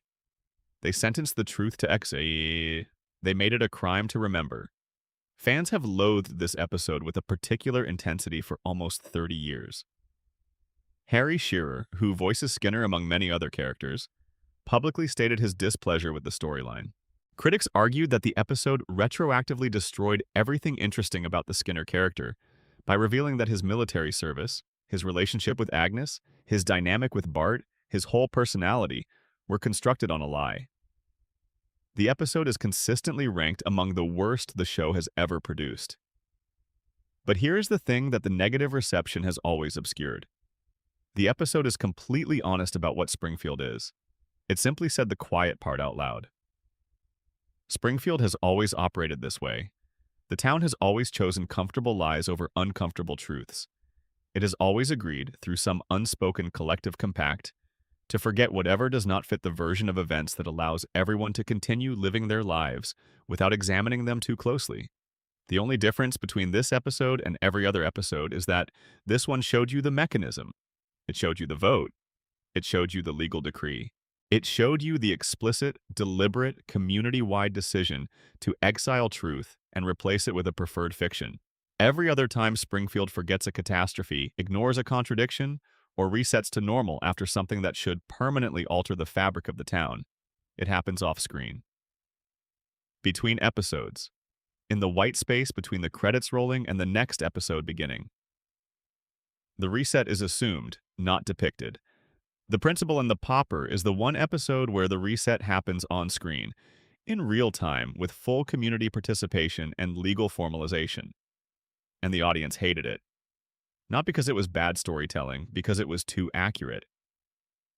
Consider the inventory of things Springfield has experienced, and then collectively agreed to forget. The town has been destroyed and rebuilt multiple times. It has been sealed under a federal government-imposed glass dome due to environmental contamination so severe that the EPA determined physical containment was the only viable option. It has survived near-nuclear incidents, alien encounters, the literal blocking of the sun by a billionaire who did it for profit. It has watched its three-eyed fish become international news and conducted zero follow-up studies. And after every single one of these events, by the following episode, everything is back to normal. Nobody references the disaster. Nobody compares notes with the person standing next to them. Nobody asks the obvious question, which is why this keeps happening. The industry term for this is episodic storytelling. The writers need each episode to begin from a clean starting point so that the story they want to tell in that episode is not encumbered by accumulated consequences from previous stories. That is a production explanation. It explains the mechanics. The Principal and the Pauper offers an in-world explanation. Springfield resets because Springfield chooses to reset. Collectively, deliberately, through an unspoken social contract that everyone participates in maintaining, the town agrees that what happened did not happen, or at least that it need not be discussed. And anyone who insists on the truth, anyone who arrives with documentation and proof and the undeniable presence of their own living body, gets tied to a train and removed from the community. This is not unique to cartoon towns. Small communities have always been capable of this kind of collective amnesia. Scandals get buried through social pressure. Crimes get rewritten into tragedies. Uncomfortable facts get softened into comfortable narratives through years of retelling, until the official version is the only version anyone under 40 has ever heard. The person who insists on the original account is labeled a troublemaker, a malcontent, someone who cannot let go of the past, and they are either slowly marginalized or they leave. Springfield's mechanism is just more explicit, more theatrical, more honest about itself. And if you carry the Principal and the Pauper reading through the rest of the show's history, every reset lands differently. The town that ignores the three-eyed fish is the same town that exiled the real Seymour Skinner. The community that watched Burns eat a mutant fish on television and conducted no follow-up is the same community that voted to make it illegal to acknowledge the truth about their own principle. They do not forget because they are stupid, though the radiation theory has a case to make on that front. They forget because remembering is too dangerous. If they remembered the dome, they would have to acknowledge the pollution. If they acknowledged the pollution, they would have to confront the power plant. If they confronted the power plant, they would have to challenge Burns. If they challenged Burns, the economy would collapse. If the economy collapsed, the town would die. So they forget. They vote to forget. They make it illegal to remember. And the real Seymour Skinner is somewhere out there on a train headed away from Springfield, tied up and moving away from the life he survived a POW camp to reclaim, having been expelled from his own story by a community that found his existence less convenient than the fiction they had been living with for 20 years. He is the last honest man in a town that made honesty illegal. And if the coma theory runs parallel to all of this, the episode acquires an additional layer that is almost too much to sit with. If everything since season 4 is Homer's dream, then Homer's unconscious mind invented a scenario in which an entire town votes to sustain a lie, in which a stolen identity is given legal weight, in which the fake version of a life is officially declared to be the real one. Because that is exactly what Homer's coma is, a fake life masquerading as a real one, a dream maintaining the fiction of consciousness. And as long as the dream town of Springfield keeps voting to honor the fiction, as long as the social contract holds and the uncomfortable truths stay exiled, and the legal decrees keep the agreed-upon version in place, Homer does not have to wake up. Because waking up is the one thing the dream cannot afford to permit. The Principal and the Pauper is not the worst episode of The Simpsons. It is the episode that told you the most true thing the show has ever said about the town at its center. It just said it in a way that the audience was not ready to hear. We are always more comfortable with the lie we have lived with than the truth that has just arrived on a train. Section 6. Maggie Simpson, the most dangerous person in Springfield. Let us talk about the quietest member of the Simpson family. She is 1 year old. She has been 1 year old for 36 years. She communicates through pacifier sounds and pointed looks and the occasional gesture that means more than it should, given that she is technically a baby who cannot yet reliably walk from one end of a room to the other without sitting down unexpectedly. She has never once given a speech. She has never lectured anyone about ethics or civic responsibility. She has never organized a movement or run for office or written a letter to the editor of the Springfield Shopper. She has never, in 36 years of continuous broadcast, done any of the things that would normally signal to the audience that they should be paying close attention to a character.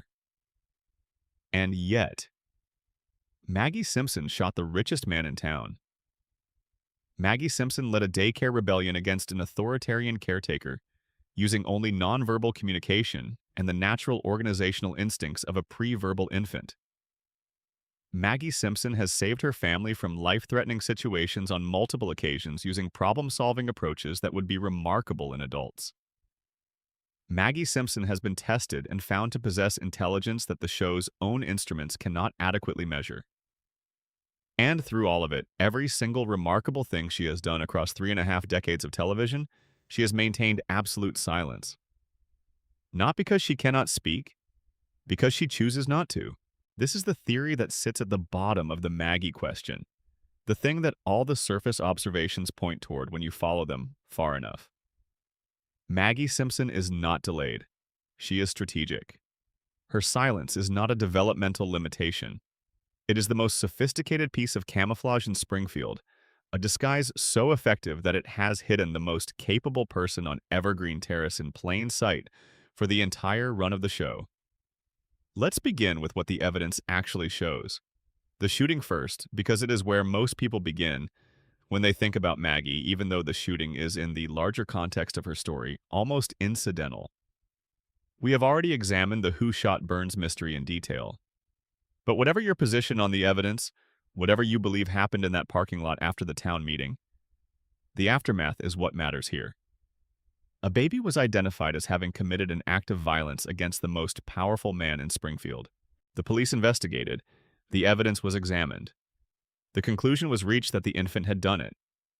Chief Wiggum noted that no jury in the world would convict her. And that was the end of it? A baby committed what the show treats as an attempted murder of a billionaire, and the legal system processed this information and concluded that nothing could be done about it. Maggie was effectively immune from consequences. Completely untouchable. The most powerful person in Springfield had a bullet in him, and the person who put it there could not be prosecuted. If this was calculated, if there was any awareness on Maggie's part of the strategic implications of being the one who pulled that trigger, it is perhaps the most elegantly efficient act in the show's history. But it is the final shot of the episode that the theory leans on most heavily. Everyone has left the room. Maggie is alone. She looks around with a deliberate, careful quality to her gaze, confirming that she is unobserved. She turns back to center, and she moves her pacifier in a motion that precisely mimics pulling a trigger. That sequence of actions requires something that babies, properly speaking, are not supposed to possess. It requires situational awareness, the recognition that an act performed when observed has different implications than the same act performed when unobserved. It requires memory, the retention of a specific physical action and the ability to reproduce it accurately. It requires caution, the decision to check the perimeter before acting. And it requires impulse control, the restraint to wait until the conditions are right before doing the thing she clearly intends to do. These are not infant behaviors. These are the behaviors of an entity that understands context, consequence, and the strategic value of privacy. Then there is The Longest Daycare, released in 2012 as a theatrical short film, 7 minutes long, nominated for an Academy Award, which is itself worth pausing on for a moment. A film about a baby navigating a daycare center earned an Academy Award nomination. Because what the film depicts is not a baby doing baby things. It is a miniature action drama in which the protagonist outmaneuvers adults, security systems, and an antagonist of her own age through observation, planning, improvisation, and adaptive problem solving that would be remarkable in a college student, let alone someone who has not yet developed language. The premise is simple. Maggie is dropped off at the Ayn Rand School for Tots, which the show has always used as a shorthand for authoritarian, creativity-suppressing institutional childcare. She encounters a caterpillar on the verge of becoming a butterfly. She wants to protect it. Another baby, a bully named Gerald, who has had a background antagonistic relationship with Maggie across many episodes, wants to destroy it. What follows is Maggie reading the environment of the facility with the precision of someone conducting a reconnaissance assessment. She identifies threats. She maps exit routes. She develops a multi-step plan that requires not only her own execution, but the prediction of how other people, both babies and adults, will respond to specific stimuli. She creates diversions. She exploits structural features of the building. She executes her plan under time pressure, adapting when circumstances shift in ways she did not anticipate. And she succeeds. Her body, in the meantime, behaves like a 1-year-old's body. She falls. She stumbles. She crawls when the urgency of the situation demands something faster than she can physically produce. Her motor skills are the motor skills of a baby, but her decisions are perfect. Every choice is correct. Every adaptation is optimal. Her intelligence compensates for every physical limitation with a fluency that suggests the physical limitations are the only thing standing between Maggie and a level of effectiveness that the adults around her could not match. The show has tested Maggie's intelligence directly in various episodes. The results vary in their specifics, as the show's internal consistency has always been flexible, but the implication is constant across all of them. Maggie's cognitive capacity is extraordinary. It registers as off the charts, beyond the upper limit of what the testing instruments can measure, in the episodes that address it explicitly. The show plays this for a quick laugh and moves on, but the pattern is unmistakable across the full run of the series. Maggie consistently demonstrates cognitive abilities that are developmentally impossible for a 1-year-old. The family consistently fails to notice, because they are perpetually occupied with Homer's disasters and Bart's schemes and Lisa's crusades, and there is always something louder and more obvious to attend to than the baby in the corner who is quietly solving problems, which is exactly the point.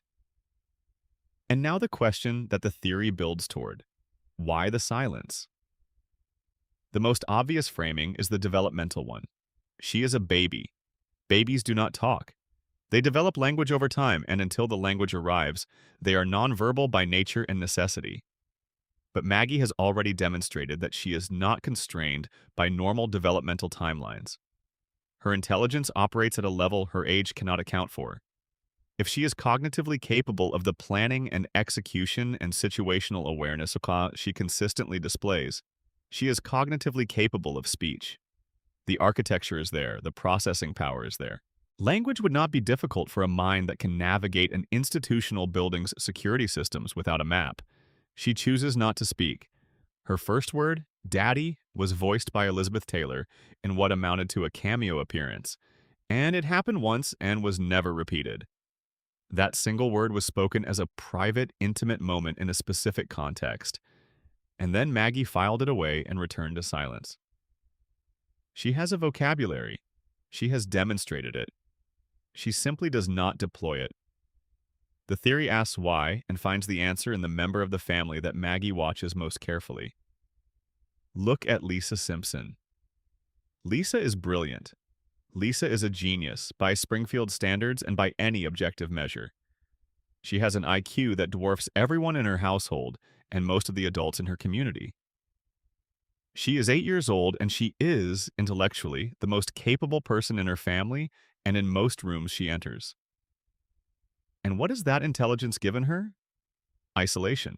The particular loneliness of being the person who understands things that other people in the room do not want to understand.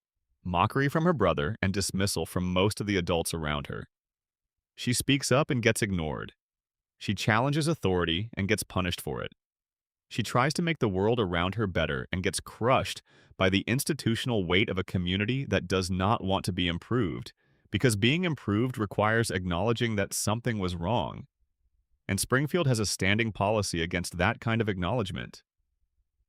Lisa's intelligence is genuine and profound, and it has made her life harder in almost every way. Maggie has been watching this happen since she was old enough to observe anything. She watched her sister fight, episode after episode, year after year, for recognition and receive in return nothing but resistance and diminishment. She watched the smartest person in the family be consistently undervalued by a household and a community that rewards compliance and punishes the kind of clear-eyed, unconditional truth-telling that Lisa cannot help but produce. And Maggie drew a conclusion. Not Lisa's conclusion, which is to keep fighting regardless of the cost because the alternative is surrender, and surrender is worse. Maggie drew the opposite conclusion. Silence is protection. Invisibility is the most effective kind of power. The less attention you attract, the more freedom of movement you retain. The more they underestimate you, the more you can accomplish in the space that underestimation opens up. Think about the pattern. Every time Maggie does something remarkable, the family does not notice. The community does not notice. Burns was shot and the investigation focused on every adult in the vicinity before it got around to the baby, because who suspects a baby? The daycare rebellion succeeded because nobody monitors infants closely enough to perceive them organizing. Every heroic act, every display of extraordinary intelligence, every moment when Maggie quietly saves the day, it happens below the radar, in the margins, in the space that the assumption of her helplessness creates. Maggie has engineered that space deliberately. She maintains the most effective disguise available to her, the appearance of being exactly what everyone expects a baby to be. Quiet, passive, helpless, dependent on others for her basic needs, unable to communicate in any sophisticated way. She is none of those things. She is the opposite of all of them. She is the most capable member of the Simpson family by a considerable margin, and she has spent 36 years ensuring that nobody figures that out. Now run this through the radiation theory. If Springfield's contaminated environment creates biological mutations, and if those mutations affect individuals differently depending on some combination of genetic factors and degree of exposure, then the Simpson family represents two extreme poles of the same effect. Homer's mutation went one direction. Whatever the radiation does to cognitive function, it did to Homer maximally and at the expense of his intelligence. His brain was already compromised by the crayon, already impaired by decades of exposure, already operating at a clinical disability level before the contamination added to the damage. The radiation took something from Homer. Maggie's mutation went the opposite direction. The same environmental exposure, the same contaminated water and irradiated air, but in Maggie the effect reversed. Where Homer's cognitive capacity was diminished, Maggie's was amplified, enhanced to levels that standard testing instruments cannot measure, supercharged in ways that her 1-year-old body is not yet equipped to fully express. Homer and Maggie are two sides of the same radioactive coin. He is what happens when the mutation subtracts. She is what happens when it adds. And if the coma theory is running alongside all of this, Maggie's genius takes on a quality that is genuinely hard to sit with without feeling something. If Homer is dreaming, if every episode since 1993 has been the product of an unconscious mind trying to hold on to the family it lost, then Maggie's extraordinary capabilities are Homer's deepest hope projected onto his youngest child. He cannot see her grow up. He cannot watch her develop. He cannot hear her speak in full sentences or see her walk without falling or learn what kind of person she is becoming in the waking world. So in the dream, he makes her extraordinary. He gives her an intelligence that transcends her age.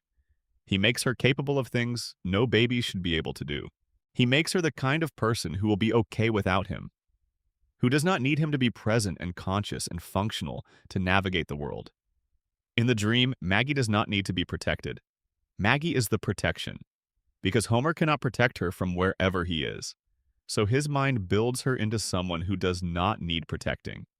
Her genius is not a mutation in this reading. It is a father's prayer, rendered in the only medium available to him. The interior space of an unconscious mind, building the version of his youngest child that he most needs her to be. There is one more dimension to the Maggie question, and it is the one that the show has been building toward for 36 years without ever resolving. What is she waiting for? She watches everything. She remembers everything. She understands, based on all the evidence, essentially everything that is happening around her, including things that the adults in her life do not understand about their own situation. She has demonstrated the capacity for strategic patience, for long-term thinking, for the kind of measured restraint that knows the right moment to act is not always the current moment. She shot a man. She commanded a room full of babies. She solved problems that stumped adults. She has been gathering information and building capability and maintaining her cover for 36 years. And she has not yet decided what to do with all of it. The show does not tell us what Maggie's endgame is. It has never definitively revealed what she is fully capable of, only given glimpses, partial views, fragments of a picture that never quite assembles itself into a complete image. But the fragments that exist are remarkable enough. Maggie Simpson is 1 year old. She cannot reliably walk. She cannot speak beyond the single word she uttered once in private. She is by every external appearance a baby, dependent and helpless and without agency.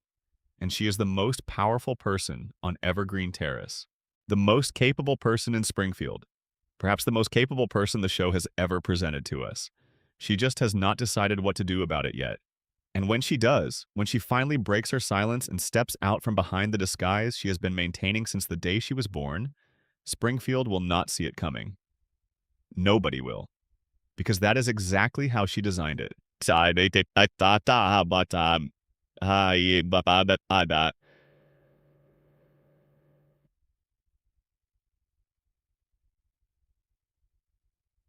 Supplemental content. Maggie Extended. The long game.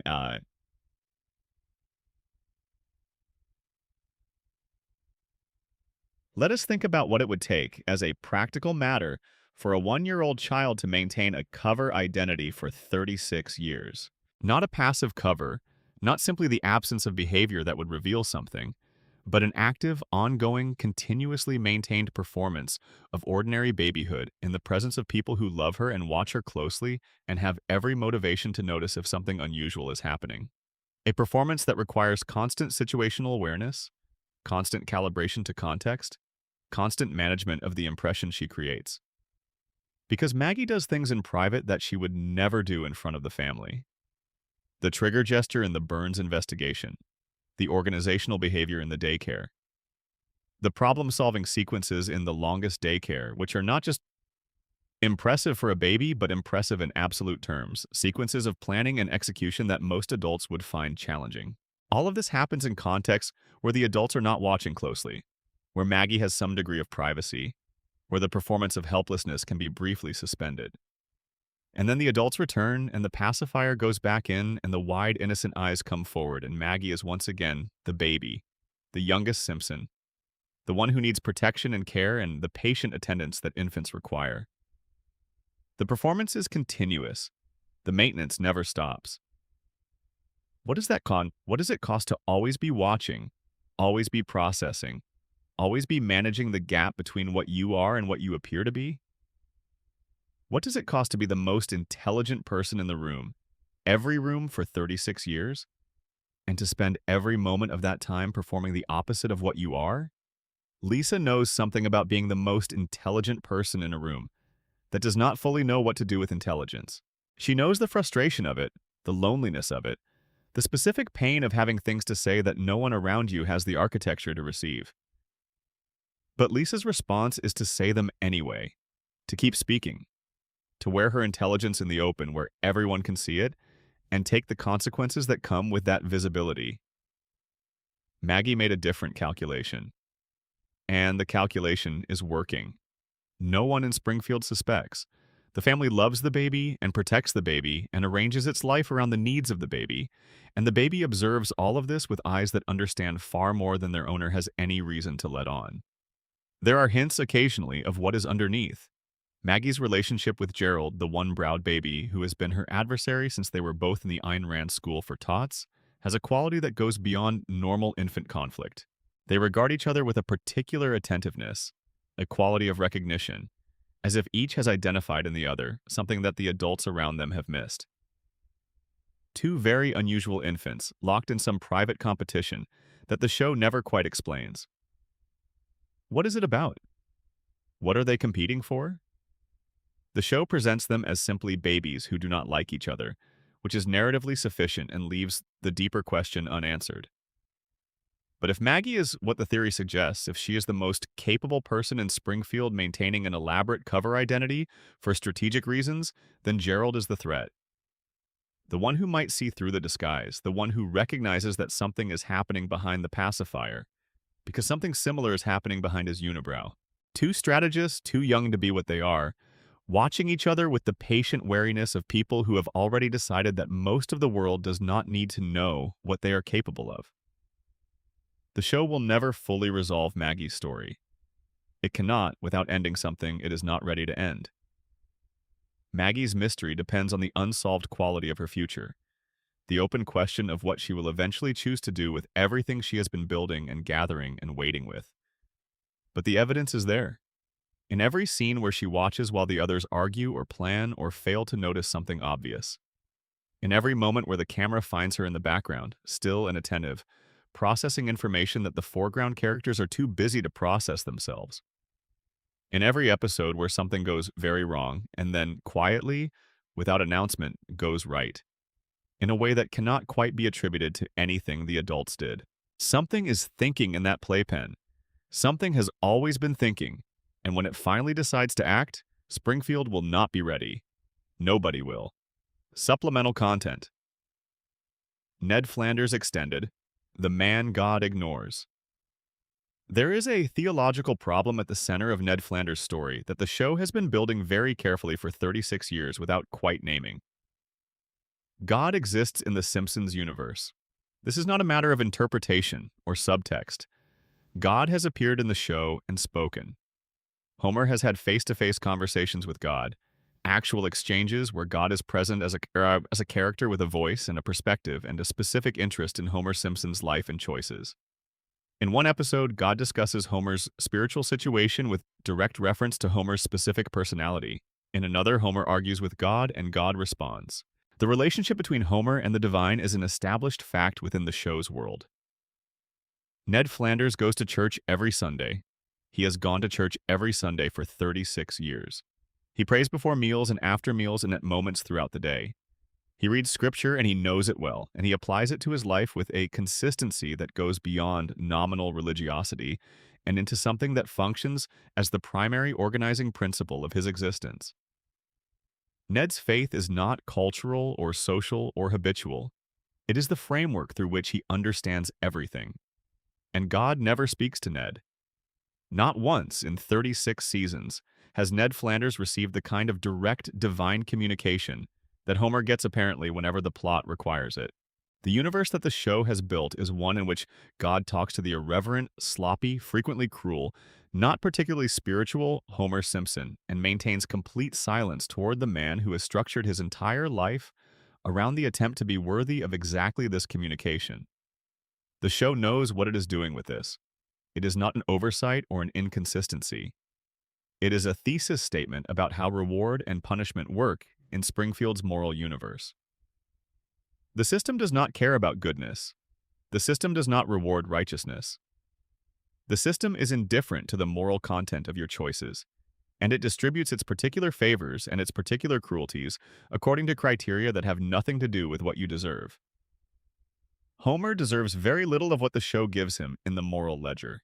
He is selfish, frequently negligent, sometimes genuinely cruel to the people he loves, and structurally incapable of the kind of sustained ethical growth that would make him a better person rather than just the same person in new situations. And the show gives him adventures and God's attention, and a family that loves him and a job he cannot be fired from, and a life that is, for all its chaos, fundamentally intact. Ned deserves much of what the show denies him. He is generous and patient and genuinely tries to live according to principles that most people agree are good principles. He forgives people who do not deserve forgiveness. He gives to his community and his neighbors and his God with a consistency that is genuinely moving when you set aside the comedy around it. And the show takes his wife and destroys his house twice and ignores his prayers, and sits him next to the man who represents everything that Ned's value system says should not be rewarded, and then watches as that man is rewarded anyway, lavishly, repeatedly, in defiance of everything Ned has organized his life around believing. This is not cruel in a random way. It is systematic. The show is depicting something true about the structure of the world it has built, which is the structure of all the worlds we have been talking about tonight. Burns's world, where the money writes the rules. The contaminated world, where the damage determines the outcome. The dream world, where Homer's unconscious preferences shape reality. The denial world, where the community maintains its preferred fictions. In all of these worlds, Ned's goodness is not a shield. It is, if anything, a target. The goodness makes him visible in a specific way. It makes him the person whose continued suffering demonstrates the indifference of the system most clearly. He is the control variable in Springfield's experiment. The person who does everything the system supposedly rewards and then does not receive the rewards, so that the audience can see the gap between the system's stated values and its actual mechanics. Homer is what the system produces. Ned is what the system defeats. They have shared a fence for 36 years. The gap between them has never once closed. Because in Springfield, the gap is not a gap. The gap is the point. Supplemental content. Hans Moleman Extended. The meaning of endless return. Hans Moleman said he is 31 years old. This is not a misprint, not a joke that the show retracted. In an episode where his age becomes relevant, Moleman states this fact: 31 years old. He looks at the camera, or at whoever is asking, with those enormous, thick-lensed eyes that have rendered his face into something barely human, and he says 31. Look at him. If you take that statement at face value, and there is no reason within the show to dismiss it, something happened to Hans Moleman that compressed decades of visible aging into a span of years that should have left him looking like a man who has barely cleared his 20s. Whatever the show's contamination framework can produce in the people who live in Springfield, Moleman represents its most extreme visible expression. The radiation, if that is the mechanism, did not merely alter him in the ways it altered the Simpsons family. It appears to have accelerated his biological clock to a catastrophic degree, taking whatever he was at birth and pushing it through the equivalent of 60 additional years of cellular decay before his actual life reached the point where 60 years of decay would be appropriate. He is 31 years old, and he looks like he has been old for so long that he has forgotten what it felt like not to be. And then he dies, and comes back. The death and return cycle of Hans Moleman has been running for so long that it has become background furniture in Springfield. The way the cooling towers are background furniture, the way the color of the river is background furniture. It is simply part of the environment. Everyone knows it happens. No one comments on it. But if you sit with it for a moment, really sit with it and let its strangeness come forward, it is one of the most fundamentally bizarre facts in all of Springfield's bizarre roster of facts. A man dies. Not appears to die, not nearly dies. Dies. His vital functions cease. He is dead. And then he is alive again in the next scene that requires him to be alive. What is happening? Not narratively, not from the production perspective, but within the internal logic of Springfield's world. What is happening when Hans Moleman dies and returns? The radiation theory's answer involves cellular-level regeneration, a biological mechanism in Molman so thoroughly altered by contamination that death is not the permanent state it is in normal biology, but rather a temporary one, a kind of extreme stasis from which the body can recover given sufficient time. His accelerated aging is part of the same mutation. Something went wrong in his cellular biology in multiple directions simultaneously, aging him rapidly in some dimensions while granting him a regenerative capacity that more than compensates for the deaths that result from being prematurely ancient. He is, in this reading, the most mutated person in Springfield. More mutated than Homer, whose mutations went in the direction of reduced intelligence and increased physical resilience. More mutated than Maggie, whose mutations went in the direction of amplified intelligence. Molman went in a stranger direction, aging catastrophically while becoming functionally unkillable. The coma theory's answer is simpler and arguably darker. Molman is not a real person in the dream. He is a generated background character, a piece of the dream's environmental furniture. And when the dream briefly loses its coherence or its interest in maintaining him, he dies. And when the dream needs him again for a subsequent scene, it restores him, because the dream does not track the fates of minor characters with the same care it gives to the people who matter to Homer's emotional core.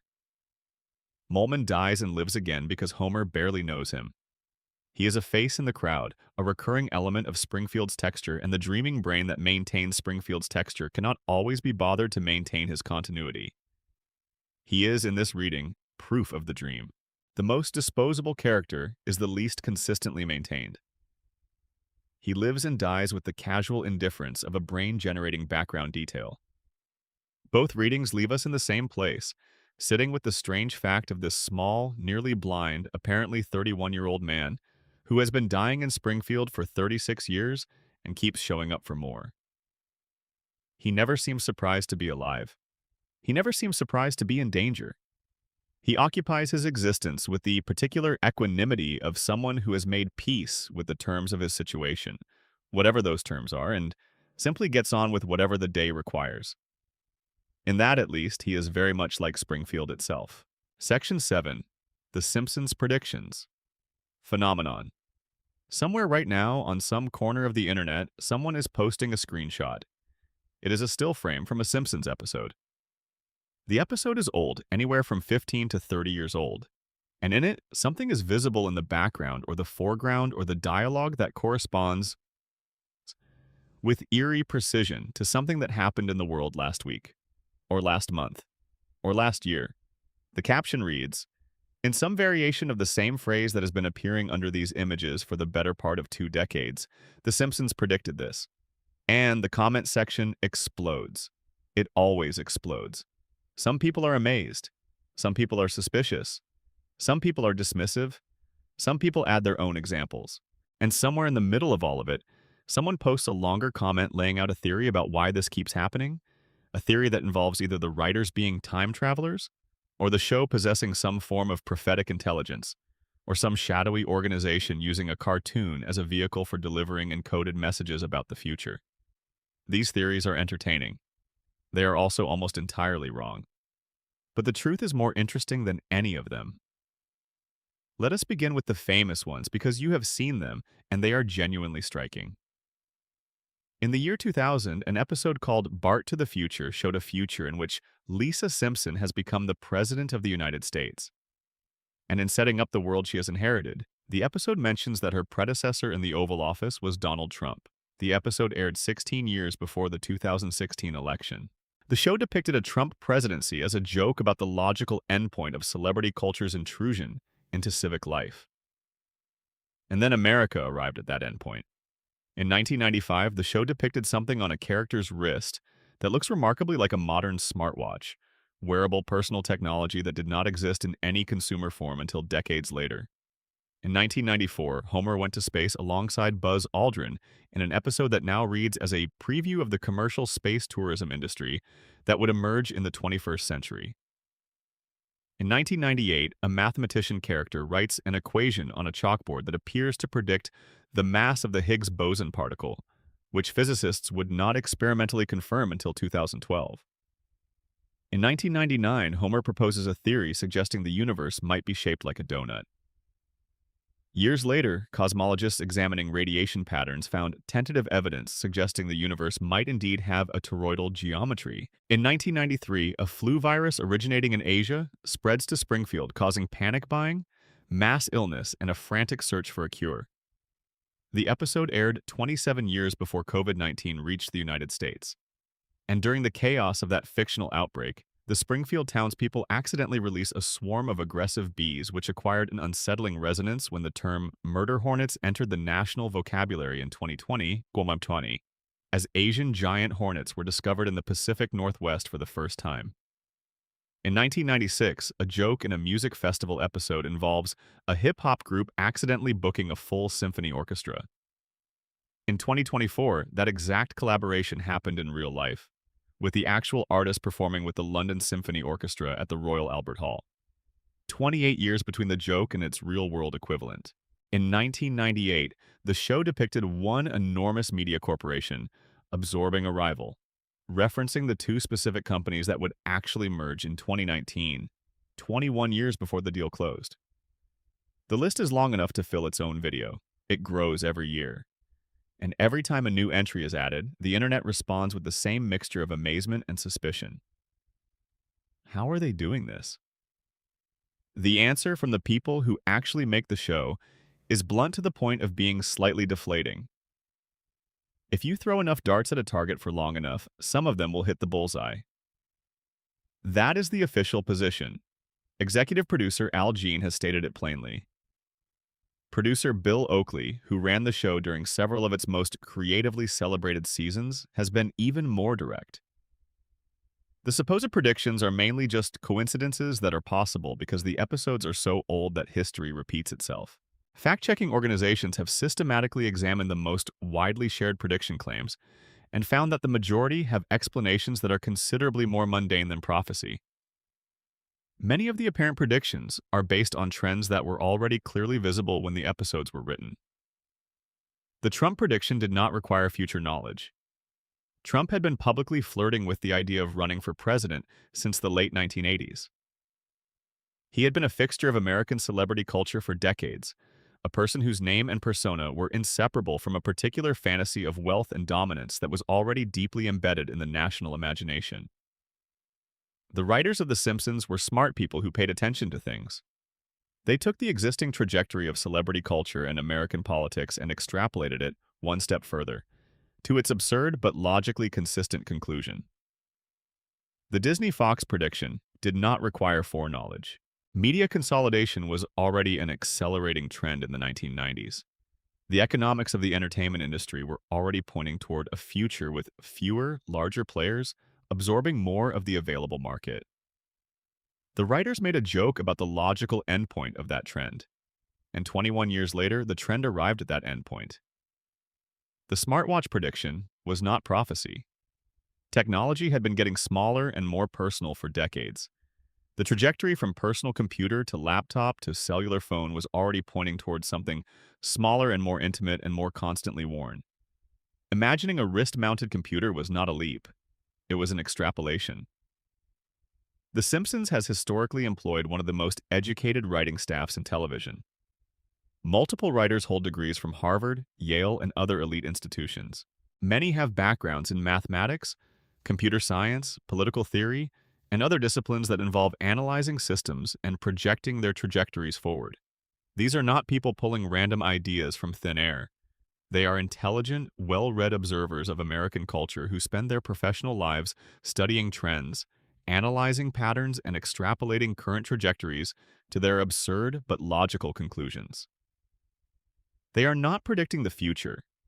They are reading the present more carefully than most people do, and then pushing it forward a few steps. But here is where the analysis of the predictions phenomenon becomes genuinely interesting. Because while the debunking accounts for most of the examples, it does not fully account for all of them. Some of the coincidences are specific enough and precise enough that statistical probability starts to feel like it is doing a lot of work. The Trump prediction did not merely forecast that a celebrity might run for president, it specified Trump by name. It depicted him descending an escalator as part of an announcement, which visually mirrors the actual moment in 2015 when Trump descended the escalator at Trump Tower to announce his presidential campaign, in a piece of staging that became one of the most replayed images of that entire political cycle. The Exotic Animals episode from 1993 did not merely make a general joke about the dangers of keeping wild animals. It depicted a white tiger attacking one of its performers in the context of a Las Vegas-style magic show. In 2003, Roy Horn of Siegfried and Roy was critically injured when one of the act's white tigers attacked him during a performance. The specificity is striking in a way that pure statistical coincidence struggles to fully accommodate. And this is where the most interesting piece of the analysis lives, the one that is more compelling than any conspiracy theory about time travel or encoded messages. The Simpsons does not predict the future. The Simpsons shapes the future. Not through magic, not through prophecy, through cultural influence. The Simpsons is one of the most watched, most quoted, most referenced, and most thoroughly embedded pieces of American media in the history of the medium. It has been running for longer than most of its current audience has been alive. Its jokes have become part of the cultural lexicon. Its observations have become part of the framework through which Americans understand their own society. When The Simpsons makes a joke about a Trump presidency, that joke enters the cultural bloodstream of the country. Millions of people see it. It becomes a reference point. It becomes the thing people say when they see Trump on the news. It becomes the filter through which the possibility of his candidacy gets processed. The joke does not predict the future. The joke makes the future feel familiar. It primes the cultural imagination. It takes an idea that might otherwise feel shocking or impossible and packages it as an obvious punchline. And once something feels like an obvious punchline, it loses the quality of impossibility. It starts to feel not only possible, but inevitable. And when the punchline arrives in the real world, when reality catches up to what the show said 30 years ago, it does not feel like prophecy. It feels like recognition. We have seen this before. The Simpsons already showed us this. The show did not predict it. The show made us ready for it. There is a concept in cognitive science about priming. The idea that exposure to certain information or images or narratives changes how the mind processes subsequent information. If you have seen an image associated with a concept, you will recognize that concept faster when it appears again. You will judge it as more familiar, more plausible, more already a part of the world as you understand it. The Simpsons has been priming the American cultural mind for 36 years. When it depicted a mega-corporation absorbing its competitors, it primed the audience for a world in which that would happen. When it depicted the dysfunction and corruption of municipal government, it made those things legible as normal features of civic life rather than shocking aberrations. When it depicted a billionaire as simultaneously incompetent and indestructible, operating above accountability, using his wealth to insulate himself from consequences while everyone around him paid the price of his decisions, it made that archetype familiar. The show did not predict Donald Trump. It prepared America for a world in which a Donald Trump was possible. It did not predict the Disney-Fox merger. It prepared audiences to receive that news with a shrug of recognition rather than a gasp of disbelief. It did not predict smartwatches. It planted the image in the cultural imagination early enough that when the technology arrived, it felt like the fulfillment of something already expected, rather than a genuine innovation. Springfield does not reflect America. America has been slowly becoming Springfield. 36 years of satire have worn grooves in the cultural landscape. The corrupt billionaire, the incompetent safety regulator, the community too distracted to notice how comprehensively it is being exploited, the endless cycle of catastrophe and reset, the collective amnesia that allows the same mistakes to happen over and over without triggering the kind of institutional learning that would prevent them from happening again. These were the Simpsons' jokes about America in 1989. They are also just the description of America now. And here is the final piece that makes the prediction phenomenon genuinely worth sitting with, even after the mechanics have been explained. The show has also made jokes that did not come true. Thousands of them. Jokes about jetpacks and moon colonies. Jokes about technology that never materialized. Jokes about political outcomes that went entirely the other way. Jokes about cultural shifts that simply did not happen. Nobody takes screenshots of those. Nobody posts the failed predictions to social media. Nobody builds theories around the episodes that got it wrong. Confirmation bias works only in one direction. We remember the hits and discard the misses, and when you run that filter over nearly 800 episodes of satirical content, you end up with a highlight reel that looks, in aggregate, like something supernatural. It is not supernatural. It is the natural result of a brilliantly written show running for an impossibly long time, staffed by highly educated cultural observers, producing more satirical content than any comparable program in television history, and then having that content processed through the most powerful confirmation bias mechanism ever created, which is the internet's capacity to selectively amplify whatever fits the story people already want to tell. The Simpsons did not predict the future. The Simpsons wrote so many possible futures that some of them were bound to arrive. And the ones that arrived are the only ones anyone remembers. But even knowing all of this, even understanding the mechanics of the phenomenon completely, there is still something that makes you pause when a clip from 1997 lines up with a headline from this week. Something that makes you set down whatever you were holding and look at the screen with a particular quality of attention. Because the show was watching. It was always watching. And some of what it saw is still coming true.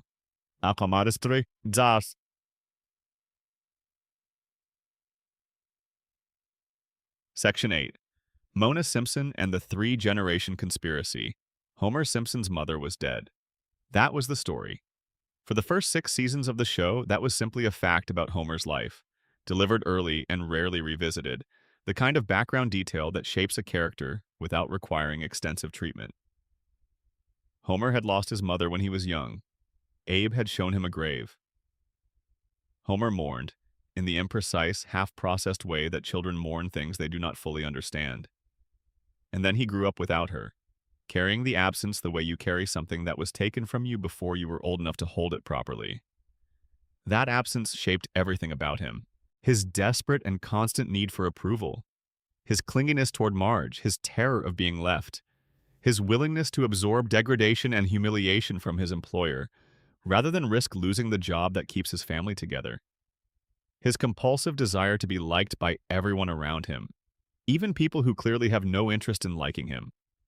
His inability to simply be satisfied with what he has without simultaneously being anxious about it being taken away.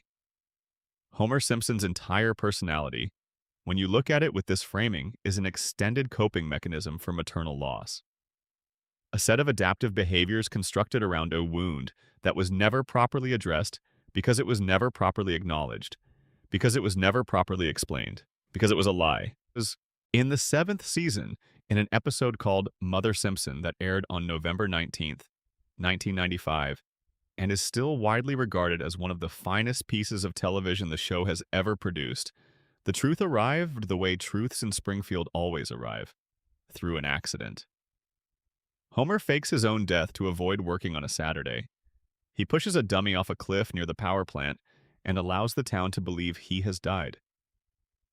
When Marge insists he correct the official record, Homer visits the Hall of Records and discovers something in the municipal files that rearranges the landscape of his entire life. According to the records, his mother is alive. She did not die when he was young. The grave that Abe showed him as a child, the headstone Homer stood in front of and accepted as proof of his loss, belonged to Walt Whitman the poet. Abe had been using a famous writer's burial site as a stand-in for his wife's for the entirety of Homer's life, and not one person in Springfield had ever pointed this out. Homer finds his mother at a cemetery, visiting what she believes is her son's fresh grave. She does not recognize the grown man standing before her. She has missed 30 years of his life. She has missed him becoming the person the absence of her made him into. When Homer proves who he is, when the recognition lands, the scene that follows is one of the rare moments in the show's history when the comedy steps completely aside and allows something genuinely human to occupy the frame. A grown man and his mother, separated for 27 years, finding each other beside a headstone that belongs to neither of them. And then Mona tells him why. The story goes back to 1969. Mona was ordinary then. A housewife, married to Abe, with a young son named Homer, and a quiet life in Springfield while the world outside was undergoing one of its periodic reinventions. The civil rights movement, the anti-war protests, the counterculture, the particular electricity of a moment when the official version of things was being challenged from 100 directions at once. Mona was radicalized, not in the way that word is usually used, as a pejorative, as a marker of extremism or unreason. The show presents what radicalized her as legitimate. She joined a group of activists who had identified something in Springfield that required action. Charles Montgomery Burns operated a biological weapons laboratory in the same town where Homer was growing up, where children played, where families lived their lives without any awareness that the richest man in town was manufacturing weaponized pathogens in a facility down the road. Let that settle against the backdrop of everything we have already established about Burns. A man who allowed 342 safety violations to accumulate at his nuclear facility, who dumped radioactive waste on children's playgrounds, who has maintained a private pharmaceutical operation for a century to manage the radiation effects on his own body. This man also had a germ warfare laboratory. He was producing biological weapons in a residential community. Mona and her group broke into the lab and detonated what the show describes as an antibiotic bomb, destroying the biological agent stored inside. During the raid, they accidentally cured the asthma of the facility's security guard, who happened to be a young Clancy Wiggum, the man who would later become Springfield's chief of police. The raid was successful, and then Mona made a mistake. As the group was fleeing, she stopped to help someone who had been knocked down in the chaos of the detonation. That someone was Burns. She stopped to help the man whose weapons she had just destroyed, an act of instinctive human compassion in the middle of an act of deliberate political resistance. And in that moment, Burns saw her face. He identified her. He went to the FBI.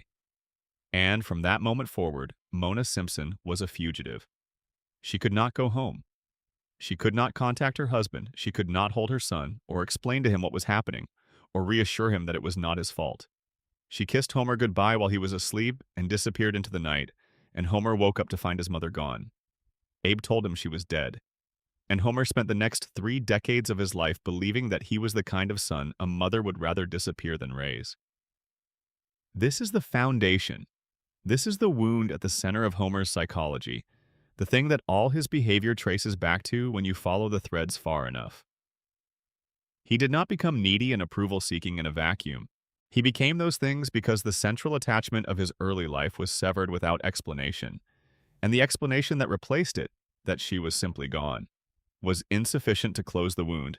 So the wound remained open, and Homer built his entire adult life around protecting himself from having it reopened.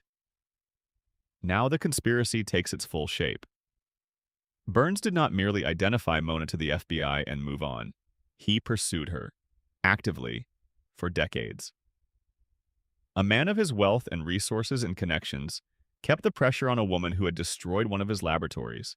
He held the grudge and he maintained the pressure, and he ensured, through his influence over law enforcement and the legal system, that Mona Simpson could never come home. When Mona finally returns to Springfield in the season 7 episode, Burns spots her almost immediately, through a cab window. A face he saw once 30 years ago in the chaos of a laboratory raid. He recognizes her and calls the FBI. The FBI shows up at the Simpson house. Mona has to flee again. Homer has to say goodbye to his mother for the second time, and this time he is old enough to understand what is happening and to understand who made it happen. Homer works for Burns. Homer has worked for Burns his entire adult life. Homer earns his paycheck from the man who destroyed his family, the man who forced his mother underground when Homer was a child, who made the defining absence of his life possible, who is directly responsible for the specific shape of Homer's psychological damage, signs Homer's paycheck every 2 weeks. And Homer does not make this connection. This is played in the episode not as a punchline, but as a tragedy. Homer's inability to connect these dots, to see the line running between the billionaire who employs him and the billionaire who stole his mother, is not stupidity in the casual cartoon sense. It is the result of damage. The kind of damage that makes certain connections literally inaccessible to the mind that sustained it. The crayon in Homer's brain, the radiation-induced cognitive impairment, the 5% of brain function lost in the coma, the accumulated decades of exposure to a contaminated environment. Homer's brain is not capable of the kind of higher-order pattern recognition that would allow him to see his own life clearly. Burns made sure of that, long before Homer was old enough to know that someone was making anything. The conspiracy reaches back further than Mona's exile. In a later season, the show reveals that Burns and Grandpa Simpson, Abe, struck a deal long before any of this. Burns had committed a crime. Abe discovered it. And in exchange for Abe's silence, Burns guaranteed Homer's employment, no matter how many mistakes Homer made, no matter how thoroughly he failed at his job, no matter how many safety violations he missed, or how many meltdown warnings he slept through. Homer would never be permanently dismissed. 742 documented errors at his workstation. And Homer has never lost his job. Not because Burns is fond of him, not because Homer has some quality that makes him valuable despite his incompetence, but because a deal was struck in secret between Homer's father and his employer before Homer was old enough to be party to any of it. Homer's job security is a contractual obligation brokered between two men who both understood something about Homer's situation that Homer himself was never told. The architecture of the conspiracy is now fully visible. Burns destroyed the biological weapons lab that Mona targeted. Burns identified her to the FBI. Burns maintained the pressure that kept her underground for decades. When she returned, Burns spotted her and ensured she had to flee again. Burns struck a deal with Abe that guaranteed Homer's employment at the facility that has been poisoning Homer and his family for their entire lives. Burns runs the plant that has cognitively impaired the entire town, including Homer, to the point where Homer cannot perceive the pattern of his own destruction. 3 generations of the Simpson family have been shaped by one man's decisions. Abe made a deal with him. Mona fought him and was exiled. Homer works for him and cannot see the connection. And Burns has never paid a price for any of it. He is still in his mansion on the hill. He is still running his plant. He is still collecting his checks and managing his weekly treatment schedule and outlasting everyone around him. Mona Simpson died in a later season. Not in exile, not in hiding, but close enough to home that she could be with her son at the end. The death scene is one of the show's most quietly devastating. Homer sits beside her. He holds her hand. He watches the mother he barely knew leave for the last time. No joke, no cutaway, no reset at the end of the episode. Just a man and his mother and the weight of 27 stolen years pressing down between them as the scene comes to its close. The Simpsons is a comedy. It has been a comedy for 36 seasons.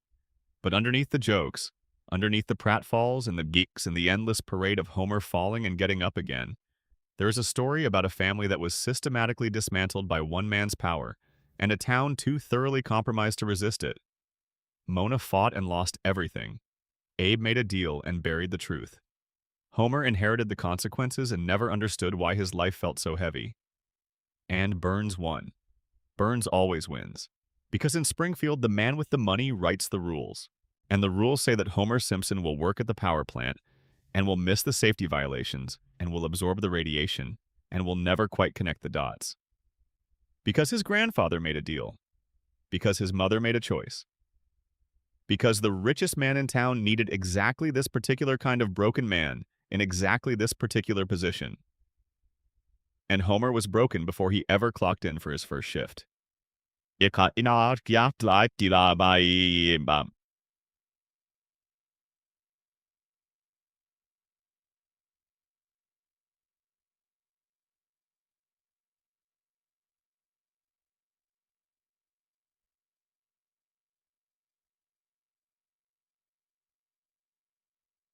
Section 9.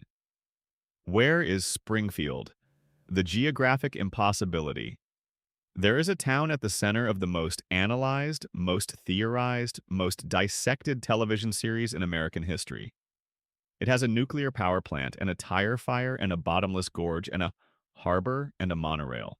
It has a mountain range and an ocean front and a desert and farmland and a forest all within apparent driving distance of the town center. It has experienced blizzards and tropical heat waves within the span of a single fictional year. It has borders, if the various clues from various episodes are taken together, with the states of Ohio, Nevada, Maine, and Kentucky. simultaneously from 4 different directions. And it has been doing this for 36 years. In every episode, in every scene, in every moment, when the geography of Springfield becomes relevant to a plot, or a character, or a joke, producing a new contradiction that cancels out some previous suggestion and opens up a new set of impossible implications. Springfield does not exist in any state because Springfield exists in all of them. Let us begin with the evidence, such as it is. The show has dropped geographic clues throughout its run, with what might charitably be described as deliberate inconsistency. Lisa's area code begins with 636, which corresponds to Missouri. The state abbreviation for Springfield has been shown at various points as NT, which is not a real state designation anywhere in the continental United States. When Homer has occasion to call the state capital, the automated system identifies the state as one beginning with a vowel, which eliminates some possibilities and maintains the ambiguity of the remaining ones. The show has placed Springfield in the north and in the south. It has given the town access to ocean beaches and landlocked mountain ranges. It has made the community cold enough for ice fishing and warm enough for tropical fruit. It borders states that cannot geographically border each other. Every time a clue emerges that seems to narrow the possibilities, another clue appears in a different episode that makes the narrowing impossible to sustain. The show teases answers and then withdraws them. It builds cases and then dismantles them. It has been conducting this particular game with its audience for 3.5 decades. In 2012, the mystery appeared to end. Matt Groening, the show's creator, sat down for an interview with Smithsonian Magazine and revealed the source of the name. He named the town after Springfield, Oregon. He grew up near it. He chose it because Springfield is one of the most common city names in America, present in dozens of states, which was part of the point. He wanted Springfield to feel like it could be anywhere, like every viewer's town, like the town that exists behind the name that every state seems to have a version of. For approximately 48 hours, the mystery was solved. Springfield was in Oregon. Case closed. The show immediately continued contradicting this answer. Episodes that aired after Groening's interview placed Springfield in geographic contexts entirely inconsistent with Oregon. The writers did not adjust the show's internal geography to honor their creator's public statement. They kept doing what they had always done, which was to place Springfield wherever the current episode required it to be and allow the contradictions to accumulate without acknowledgement. Because the mystery is the point. The ambiguity is not a failure of continuity planning. It is not the result of writers not paying attention to what previous seasons had established. It is a deliberate, sustained, 36-year commitment to keeping Springfield geographically unlocatable. And the surface explanation for why is simple and well documented. Springfield is meant to feel universal. It is designed to resonate with viewers regardless of where they actually live, to feel like their town, their community, their particular version of the American middle-class landscape. If Springfield is definitively in Oregon, it stops being the viewer's town and becomes someone else's. It loses the quality of identification that has been one of the show's most reliable sources of emotional connection since the first season. Springfield is everywhere. That is the intent. That is the design. Groening has confirmed it. The writers have confirmed it. But under the lens of the theories we have been sitting with, the geographic impossibility acquires dimensions that go beyond simple narrative universality. If the radiation theory is true, if Springfield is a contamination zone where the laws of biology have been fundamentally altered by decades of nuclear exposure, then why should geography be exempt from the alteration? If the residents of Springfield can have 4 fingers and yellow skin and survive injuries that would be fatal in any normal human being, if the fish in the local river have 3 eyes, and the dogs have proportions that deviate from real canine anatomy, if the entire biological substrate of the town has been warped by the plant's emissions, why should the physical landscape behave according to normal geographic rules? Maybe Springfield has mountains and oceans and desert and farmland within driving distance because the contamination does not only affect biology. Maybe the radiation has warped the physical space around Springfield in ways that compress features which should be hundreds of miles apart into a single impossible region. Maybe the laws of physical geography are as susceptible to the plant's influence as the laws of biology. This reading is wild. It is meant to be. But it is not more wild than anything else the radiation theory has to account for, and it has the advantage of providing a unified explanation for both the town's biological and geographic anomalies. The plant does not just affect the people and the animals, it affects the terrain. Springfield is physically impossible because it occupies a pocket of reality that the plant has fundamentally altered. If the coma theory is the operating framework, Springfield's geography makes a different kind of sense. Homer's unconscious mind does not have a precise, accurate map of the United States stored in its memory banks. It has impressions, feelings, fragments of every landscape Homer has ever visited or seen or driven through or encountered on a television screen. In a hospital room he can no longer perceive clearly. Mountains from a family vacation somewhere he half remembers. Ocean from a commercial that played while he was drifting between sleep and consciousness. Desert from a movie he watched years ago. Farmland from driving through the middle of the country on some trip whose details have blurred together. Homer's dreaming mind assembled Springfield from all of this simultaneously, without regard for physical distance or geographic logic, because dreams do not operate by geographic logic. Dreams operate by emotional logic. Dreams give you the landscape that feels right, the landscape that contains what you need it to contain, without worrying about whether a mountain range and a coastline can actually coexist in the same 50-mile radius. Springfield feels like America because it is made from Homer's memory of America, and Homer's memory of America is everything he ever encountered, compressed together into a single place that holds all of it at once. The geography is not inconsistent, it is complete. And if the principle and the Popper theory is the operating framework, the most interesting implication of Springfield's unlocatability becomes legal rather than metaphysical. You cannot investigate a town you cannot find. You cannot bring federal environmental charges against a nuclear facility if the state it operates in keeps changing between filings. You cannot establish consistent regulatory oversight if the relevant jurisdiction is permanently undefined.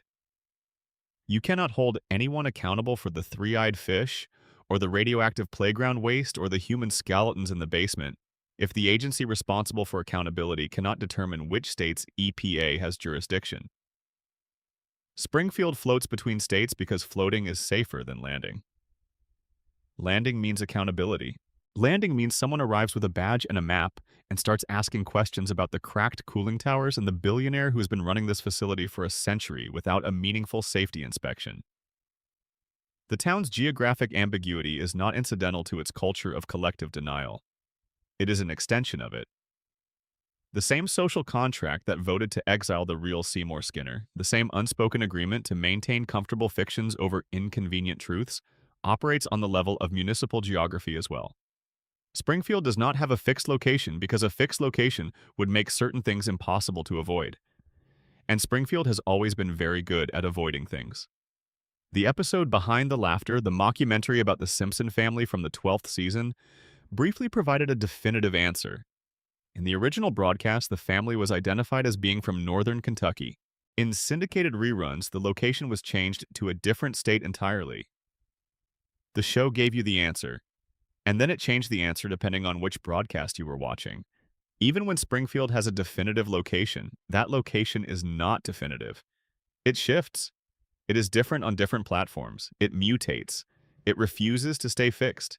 Just like everything else in this town, every state in the country has been proposed as Springfield's home at some point. Every proposal has evidence supporting it and evidence against it. The show has built its geographic ambiguity with the same careful attention it brings to every other long-running element of its mythology, which is to say it has maintained it precisely and denied it consistently and allowed it to keep growing as an open question that cannot be closed without breaking something. Springfield will never be located. Not because the show has not decided, and not because the geography is an oversight. The show decided long ago that Springfield is more useful as a mystery than as an answer. A town that could be anywhere is a town that belongs to everyone.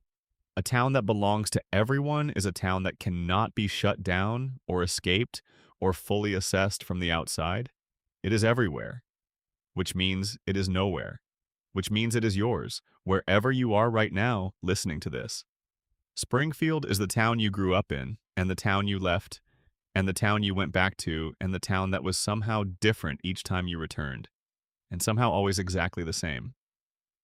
It is on every map and no map. It is right there, just out of reach, just past the next town over, just around the next bend in the road. It has always been there. Section 10. The floating timeline.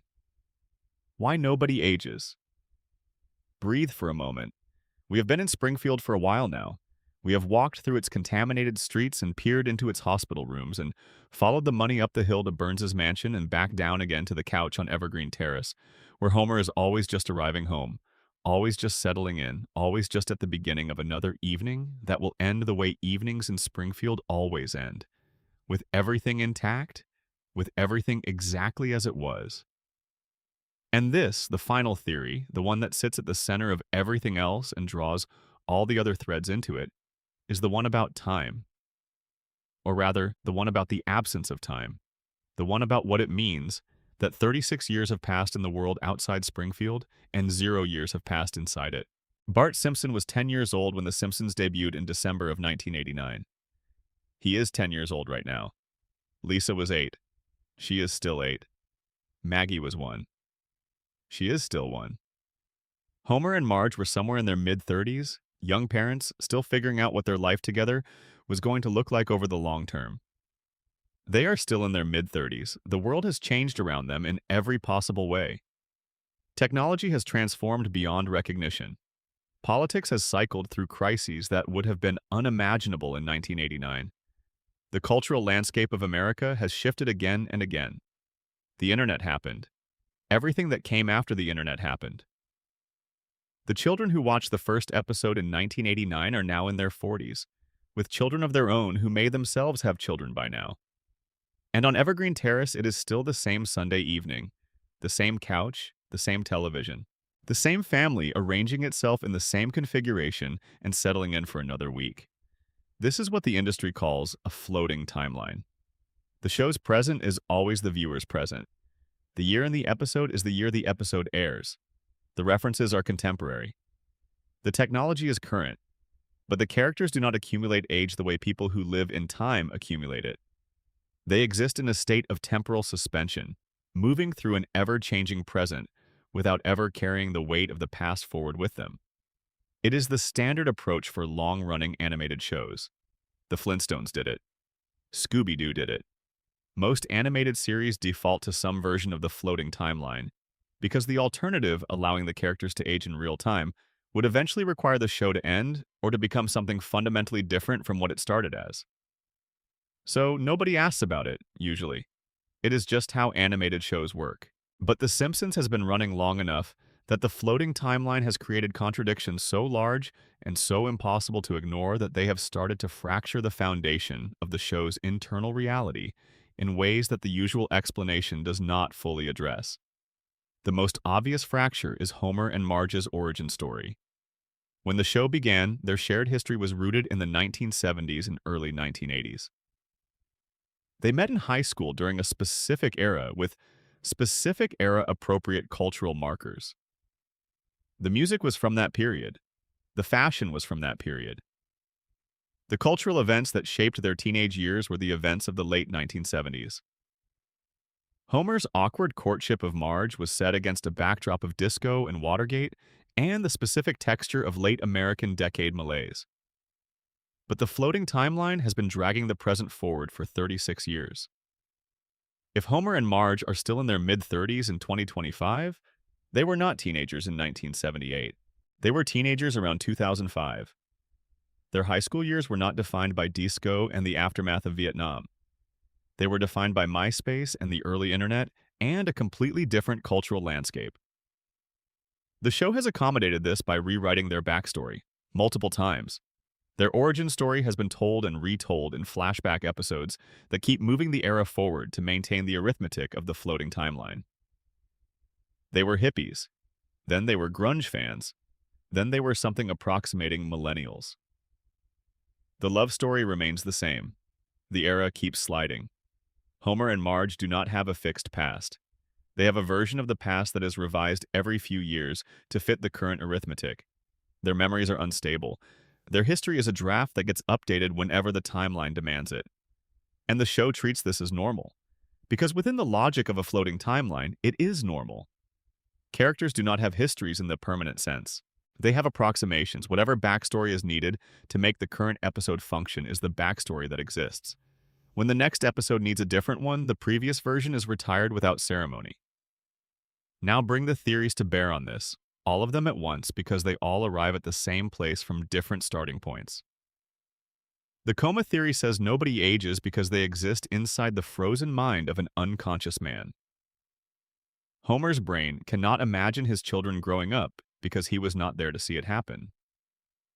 The moment of the coma is the last reference point, and everything since has been a simulation running on that reference material. Time does not pass in the dream because time stopped passing for the dreamer. The radiation theory says nobody ages because the biological processes that govern aging have been fundamentally disrupted by decades of exposure to the plant's contamination. Whatever the radiation did to the resident cells, to their DNA, to the basic cellular machinery that counts time and progresses through it, it altered that machinery in a way that removed aging from the equation. The mutations that gave them yellow skin and 4 fingers and bulging eyes also removed their capacity for temporal progression. The principle in the Popper theory says nobody ages because Springfield collectively agrees not to allow it. The same social contract that exiled the real Seymour Skinner, the same community-wide commitment to maintaining preferred fictions over inconvenient truths, extends to the simple fact of time passing. Time passing means change. Change means loss. Loss means confronting the things that have been lost. And Springfield has a standing policy against that kind of confrontation. The Burns immortality theory says that at least one person in Springfield has already demonstrated that aging is negotiable. Burns has been alive for over a century through medical technology and institutional wealth. If the person at the top of Springfield's hierarchy has transcended normal aging, the concept of temporal limits becomes unstable for everyone in the system he controls. All 4 theories arrive at the same conclusion through different routes. Time does not work in Springfield. And the show knows this. The show has imagined what it would look like if time did work.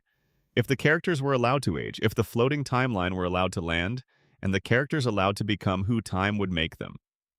In the Season 6 episode called Lisa's Wedding, the show flashes forward to a future in which Lisa is 23 years old. It is a full episode, a complete story, emotionally rich and carefully considered. Lisa has grown up. She has become the person the show has always suggested she would become. Brilliant, principled, a little lonely, searching for connection in a world that appreciates her intelligence in the abstract but finds it slightly difficult to be close to in practice.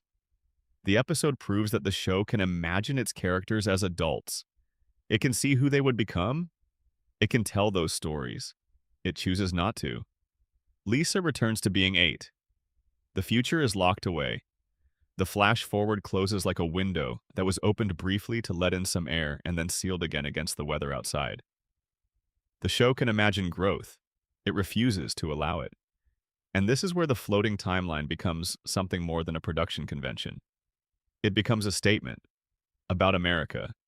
The Simpsons is the American family. They have been the American family for longer than any other fictional household in the history of the medium. And the American family, as this show has always depicted it, cannot be allowed to change. Homer must always be the bumbling middle-aged man who somehow keeps his family together through accident and good fortune and the patient love of a wife who is more capable than he will ever be. Marge must always be patient, must always be there, must always be the person holding everything together in the background while the louder members of the household demand the frame. Bart must always be the kid, not a teenager, not a young man navigating the specific, complicated territory between childhood and adulthood. A kid, perpetually 10, perpetually looking for the next prank, the next shortcut, the next way to make the day more interesting than adult systems want it to be. Lisa must always be 8 and brilliant, and fighting for things that matter to her in a context that does not always share her conviction that they matter. She must always be the idealist, the one who believes that the world can be better than it is, even when every piece of available evidence suggests the world has no particular intention of improving. Maggie must always be silent, always watching, always holding her cards. The dynamic must be preserved. The structure must hold. Because the moment the Simpson family ages, the moment Bart leaves for college and Lisa applies to universities far from Springfield, and Maggie starts speaking in full sentences and Homer begins to understand his own mortality, and Marge finds herself in an empty house on Evergreen Terrace on a Sunday afternoon, the show is not a comedy anymore. It is an elegy. It is the story of a family that ran out of time. And we cannot have that story, not in this specific form, not in the form that generations of viewers have attached their childhoods to, their family memories to, their sense of what Sunday evening was supposed to feel like. The floating timeline is a contract between the show and its audience. We will keep them young, we will keep them together, we will keep the couch the same, and the house the same, and the street the same, and the opening credits the same. And in exchange, you will keep watching. And in watching, you will keep them alive in the only way that matters, which is the way they exist inside you. As a memory of what home felt like. As a reference point for a version of family life that was always slightly too loud, and slightly too chaotic, and somehow always okay by the end. Time stopped in Springfield in 1989 because we needed it to stop.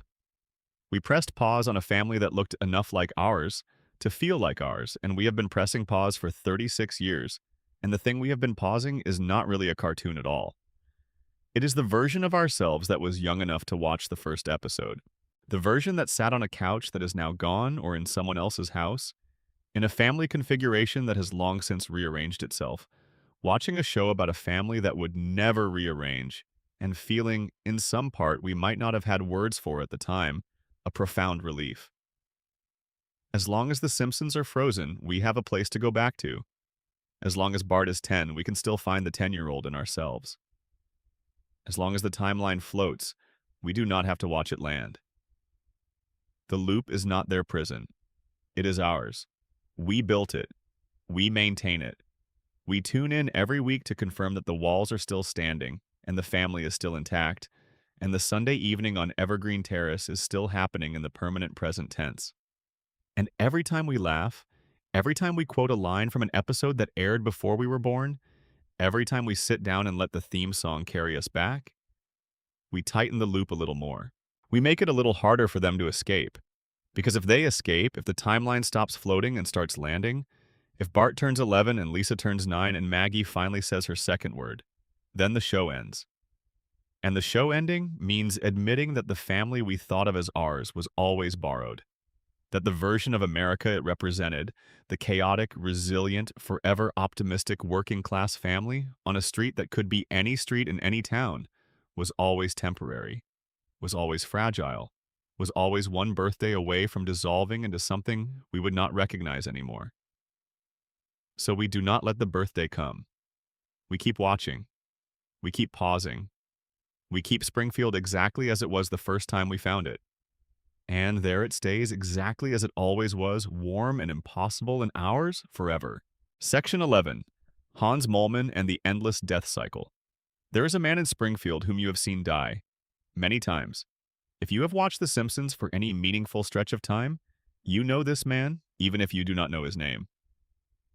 He is small. He is elderly in a way that goes beyond simply being old, and enters the territory of appearing to have outlasted biology's reasonable expectations. His glasses are so thick that his eyes are nearly invisible behind them, reduced to tiny dark points in the centers of two enormous lenses. He moves slowly. He speaks in a voice that suggests each sentence requires a small act of courage. His name is Hans Moleman, and he dies. Constantly, casually, in the background of scenes that have nothing to do with him, in the foreground of gags that treat his demise as a punchline, in canonical episodes that are not dream sequences or holiday specials or alternative universes, but the regular, standard, ordinary Simpsons. Hans Moleman has been struck by cars. He has been crushed by objects falling from heights. He has been buried alive. He has been eaten by animals, which raises questions about the ecosystem of Springfield that we do not have adequate time to address. He has been struck by lightning. He has been incinerated. He has walked into traffic and not come out the other side. He has been the victim of accidents, misadventures, and acts of specific malice that should, by any reasonable biological standard, have ended his continued existence permanently. And then he appears in the next episode, completely unharmed. No explanation. No acknowledgement that anything unusual has occurred. No one in Springfield registers surprise at his presence. He is simply there again, small and nearly blind and slow-moving, ready for the next entry in the longest and most overlooked death count in the history of American animation. Most fans process this as a running gag. Moleman dies? It is funny because it keeps happening to someone who seems like he should already be beyond harm. The joke is about the show's indifference to its own continuity, rather than about any meaningful aspect of the character himself. But under the frameworks we have been exploring, Hans Moleman is one of the strangest things in Springfield. Begin with the radiation theory.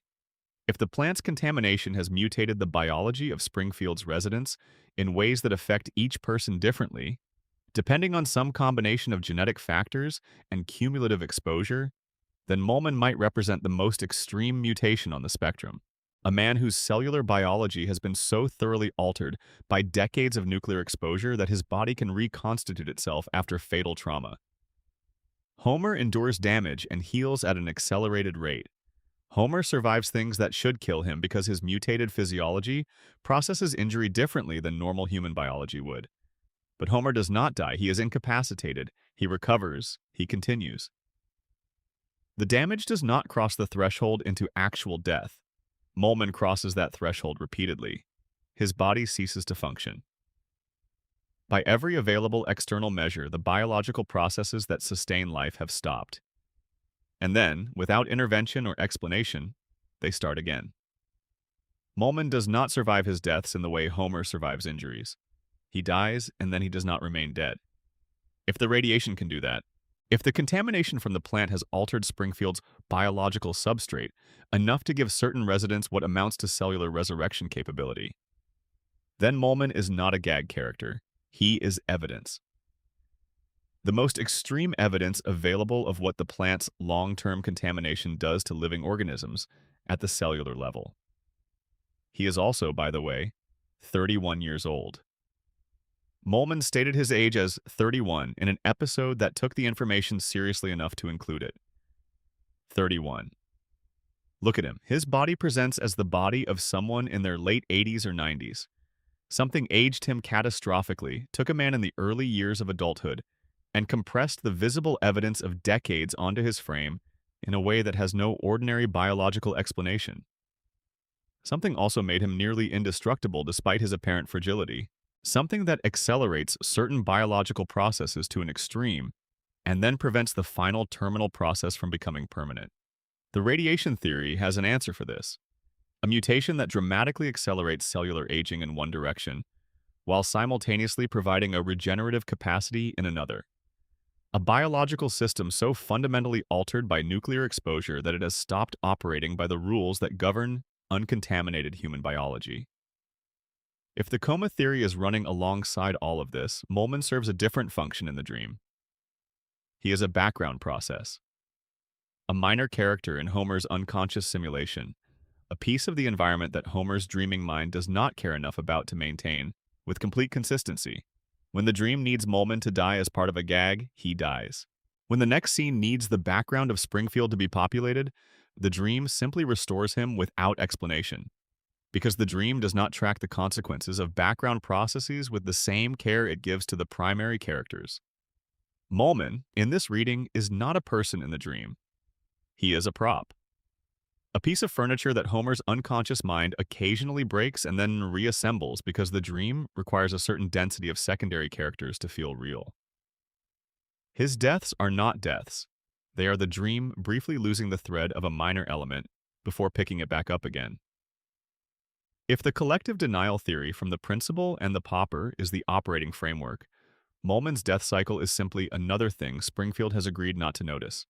A man dies in public, in front of witnesses, repeatedly, visibly, in ways that should require investigation, documentation, emergency response, and some kind of institutional inquiry into why the same person keeps dying in the same town with the same casual frequency. And nobody asks. Nobody calls for an ambulance that is not already too late. Nobody files a report. Nobody compares notes with their neighbor who also watched it happen. The town has normalized Moleman's death the way it has normalized everything else that should alarm it. Three-eyed fish. a principal who is not who he says he is, a billionaire who glows in the dark, and a tiny old man who is actually 31 years old and has been dying in public for decades and keeps showing up in the next scene, apparently untroubled. The only theory that does not have an answer for Hans Moleman is the one that says, The Simpsons is just a cartoon and none of this means anything. All the other theories have answers. Detailed, internally consistent answers. Answers that connect to the larger picture they are each trying to draw of what Springfield actually is and what has been done to the people living inside it. The question is simply which answer you find most persuasive, or whether lying here in the dark you are comfortable holding all of them simultaneously, the way Springfield itself holds all its contradictions simultaneously, without resolving them, without choosing, without committing to a single story about what it means. Maybe that is the only honest way to watch The Simpsons after 36 years. Not asking which theory is true, but letting them all be true at once. Because Springfield is large enough to hold all of them. It always has been. Section 12. Ned Flanders and the saddest story in Springfield. And now, last of all, let us talk about the man next door. The man who has lived beside Homer Simpson for 36 years, and who has in that time been treated with a specific mixture of affection and disregard that is particular to the Simpsons. Not quite a villain, not quite a hero, not quite a regular person. Something else, something the show has never fully resolved, because resolving it would require acknowledging something about Springfield that the show has generally preferred to leave in the background. His name is Ned Flanders. On the surface, Ned is everything Homer is not. He is kind. He is generous without being called to be. He is devoutly religious in a way that the show depicts as genuine rather than performative. He is physically fit, which the show notes with mild envy on Homer's part on a regular basis. He is financially responsible. He is a good father. He is, by any objective measure that a person could apply in good conscience, a substantially better human being than his neighbor. And the show punishes him for it without mercy and without apology. Ned's wife, Maude, was killed at the Springfield Speedway when a promotional t-shirt cannon misfired during a race and struck her, sending her off the bleachers. This happened because Homer was dodging the t-shirts being fired into the crowd, his instinct to acquire free things overriding his awareness of the trajectory of the projectiles, and they hit Maude instead. Homer's selfishness killed Ned's wife, and Ned forgave him. Because that is what Ned does. He forgives. He turns the other cheek. He absorbs punishment after punishment after punishment, and responds with grace, with patience, with an unwavering commitment to the belief that God has a plan for all of it and that the appropriate response to suffering is continued goodness. Fans notice something important about Ned in the episode where this construction cracks. A hurricane destroys his house. The community rallies to rebuild it, which is the kind of thing communities do, the kind of civic response that reflects well on everyone involved. And then the rebuilt house collapses immediately, because it was assembled with more enthusiasm than skill, more good intention than structural integrity. It falls apart in seconds. And Ned snaps. He has a psychological breakdown, visible and complete, standing in the rubble of his twice-destroyed home in front of the entire community. He screams at the town, he says things he has been holding for a long time, things that have been accumulating behind the carefully maintained facade of his relentless positivity. And for a moment, the person underneath the persona is visible. Angry, despairing, at the limit of what patience and faith can absorb. He is institutionalized, committed to a mental health facility. And while he is there, the show reveals something. Ned's kindness is not natural. It is not a character trait that emerged from his upbringing or his faith or his own inherent disposition. It is the result of behavioral modification conducted on him as a child. Ned was a violent, uncontrollable kid. His parents, being of the beatnik persuasion and philosophically opposed to discipline on principle, took him to a psychiatrist who spent years conditioning the aggression out of him. What the show describes as a revolutionary approach to behavior modification, delivered over an extended period during which Ned was too young to consent to or understand what was being done to his psychology. The psychiatrist did not teach Ned to manage his anger. He removed Ned's ability to experience it as a motivation for action. He reprogrammed the neural pathways that connected anger to response, And what he left behind was a man who cannot express rage because the part of him that would act on rage has been systematically suppressed. Ned's patience with Homer is not saintly. It is pathological. He cannot respond to Homer's intrusions and inconsiderateness and occasional genuine harm with the anger those things deserve, because his brain has been wired against that response. He can feel the irritation on some level, but the pathway from feeling to expression has been blocked. His faith is not spiritual conviction of the ordinary kind. It is a coping mechanism, the external framework, that a man whose internal emotional regulation has been surgically compromised uses to make sense of why he keeps suffering despite doing everything correctly. God has a plan. There is a reason for this. The suffering is meaningful. These are not theological conclusions reached through independent reasoning. They are the beliefs that allow Ned to continue functioning in a life that has given him abundant reasons to stop. His forgiveness of Homer after Maud's death is not grace. It is the programmed response of a man who is conditioned against expressing the full weight of what he actually feels, which is presumably something closer to the rage that emerged briefly and spectacularly in front of his ruined house that afternoon. And God talks to Homer. This is the element of Ned's story that the show has never quite addressed directly but has made visually explicit multiple times. Homer has face-to-face conversations with God. Twice. Actual exchanges where God appears and speaks and engages with Homer as a specific individual deserving of divine attention. Homer, who sleeps through church, who uses the Simpsons pew as a nap location, who has expressed about as much consistent spiritual engagement as a parking cone, has had more direct contact with the divine than the most devout man in Springfield. Ned prays constantly. Ned attends every service. Ned structures his entire life around his faith and his relationship with God as he understands it. Ned has given more to his religion than almost any person in Springfield has given to anything, and God has never once spoken to him. The drunk man in the front pew gets divine conversation.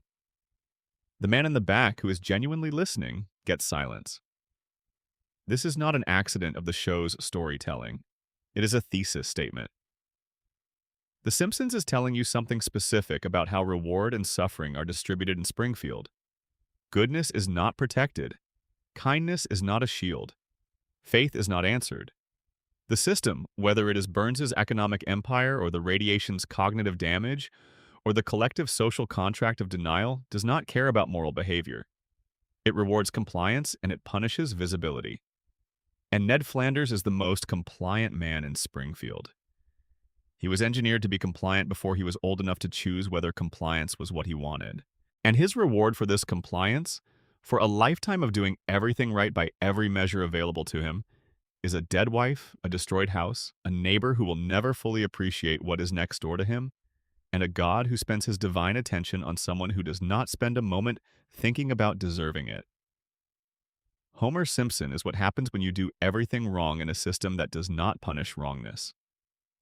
Ned Flanders is what happens when you do everything right in a system that does not reward rightness. They live next door to each other. They have shared a fence for 36 years. And the distance between them has not changed at all because the system was not designed to close that distance. The system was designed to keep each of them in their assigned position.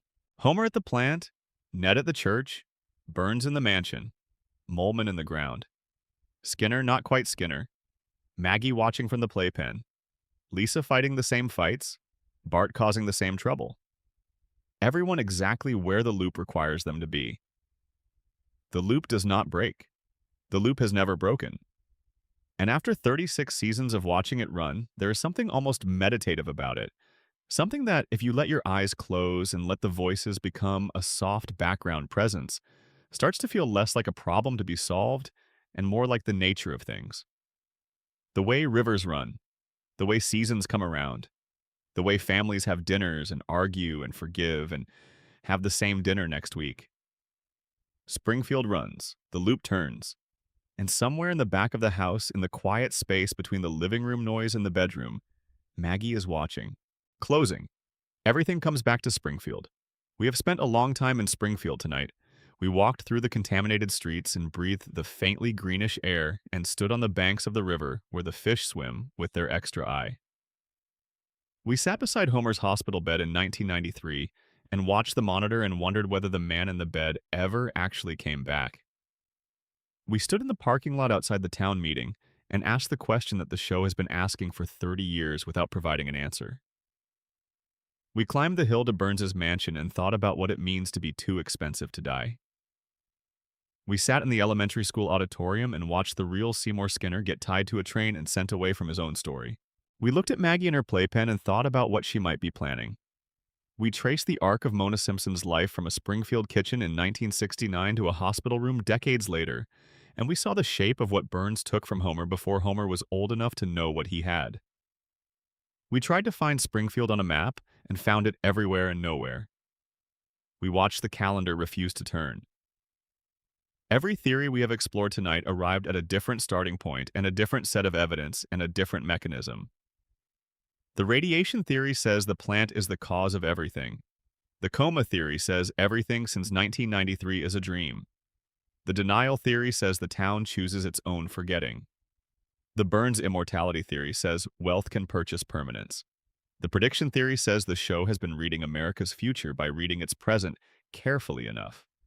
The Mona theory says Burns broke the Simpson family deliberately and across 3 generations.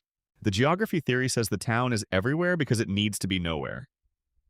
The floating timeline says time stopped because we stopped it.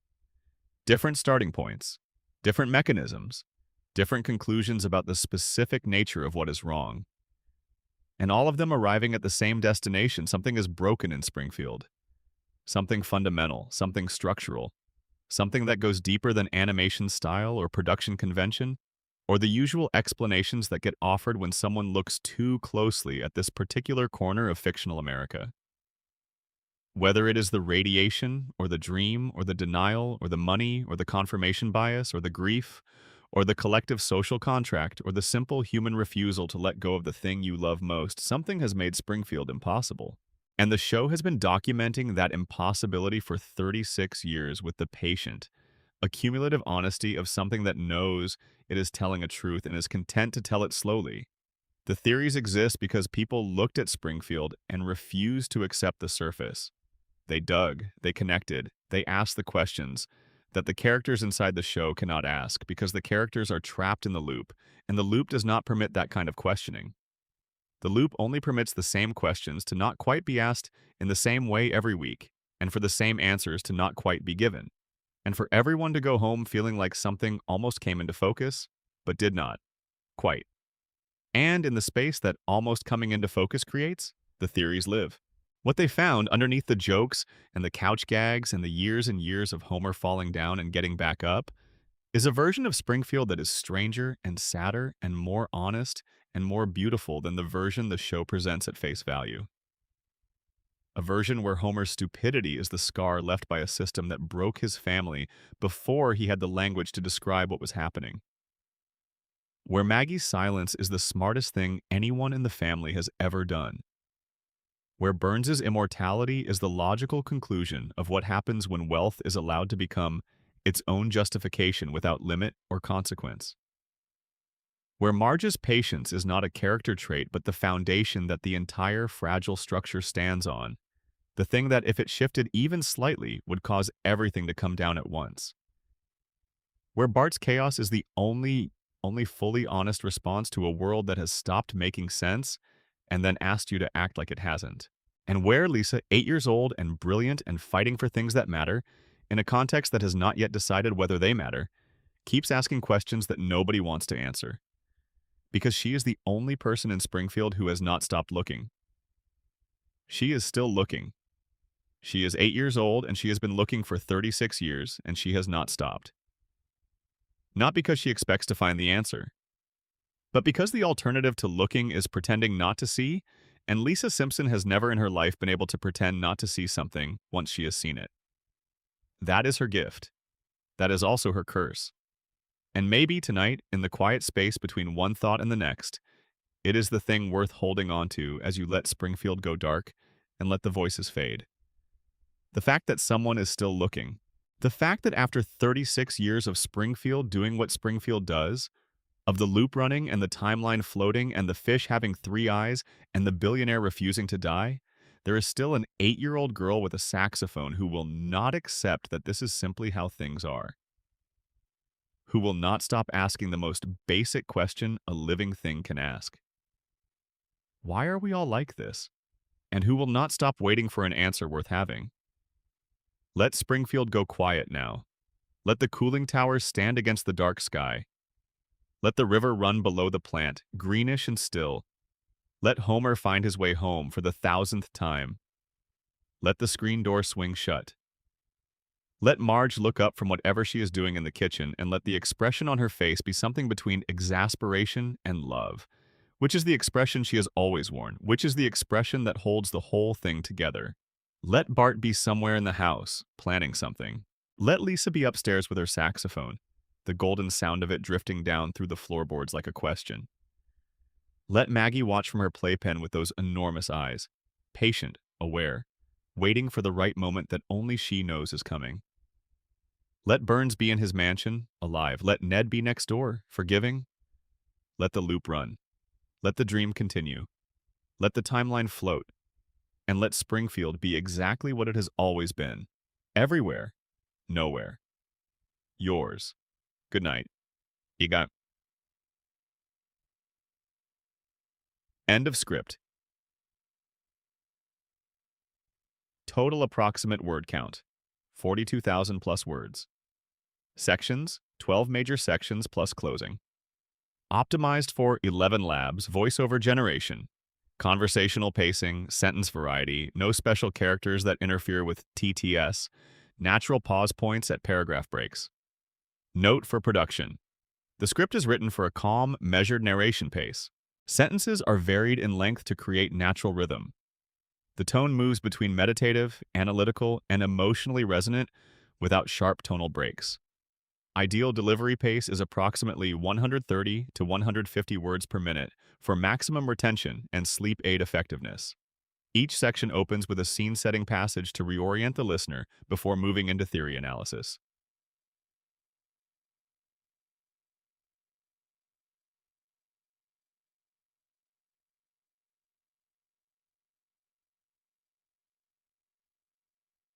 Supplemental content. The Simpsons predictions extended. How a show becomes a mirror.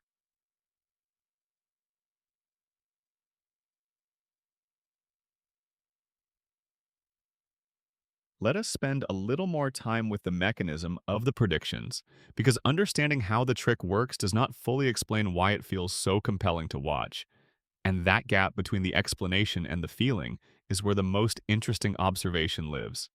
The explanation is genuine. Volume plus time plus confirmation bias equals the appearance of prophecy.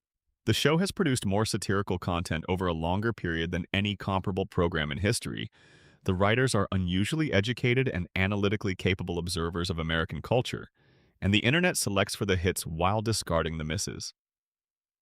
The arithmetic is correct, but there is something in the experience of encountering a Simpsons prediction, even a well-explained one, even one where you fully understand the mechanics, that goes beyond the intellectual satisfaction of a solved puzzle.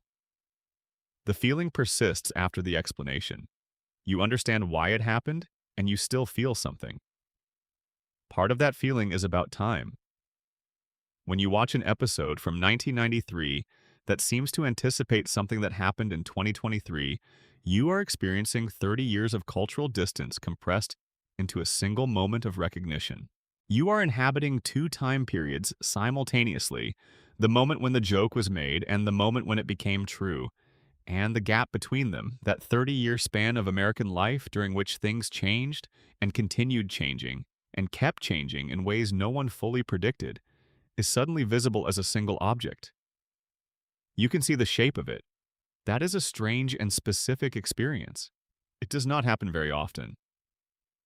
Most media ages in ways that make the gap visible as distance, as the thing that separates you from when it was made. But the Simpsons predictions collapse the gap. They make the distance feel like proximity. They make the 30-year span feel not like a gulf between worlds, but like a corridor between two rooms in the same building. This is what the show's cultural omnipresence enables that individual predictions could not produce on their own. The Simpsons is everywhere.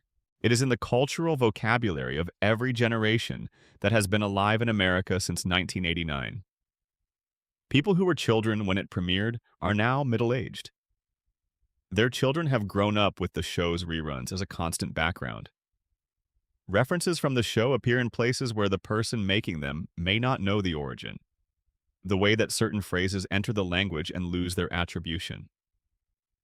When a Simpsons joke comes true, the experience of recognition is so widespread and so immediate because the joke is already part of the cultural substrate. It is not a discovery, it is a recognition, something you already carry, encountered in the form it always seemed to be pointing toward. The show did not predict the future. The show prepared you to receive the future, and when the future arrived, it felt familiar. It felt in the specific way that only thoroughly prepared things feel, like it was always going to be exactly this. There is another dimension to the prediction phenomenon that gets less attention than the individual examples. The question of what the show has been predicting about itself. The Simpsons predicted, in its earliest seasons, a version of America where institutional authority is fundamentally compromised, where the wealthy operate above the law, where the competent are underemployed and the incompetent are protected, where the community's capacity for collective action is perpetually undermined by its own disorganization. These are not incidental satire targets. These are the load-bearing structures of Springfield's world. The plant, Burns, Homer, the inability of the town to look clearly at what is happening to it. The show predicted that this world would keep running, that the plant would keep operating, that Burns would keep thriving, that Homer would keep sleeping through the alarms. Not because anyone chose this outcome, but because the system that produces these outcomes was robust enough to sustain them against any individual or collective attempt to change them. And for 36 years, it has been right.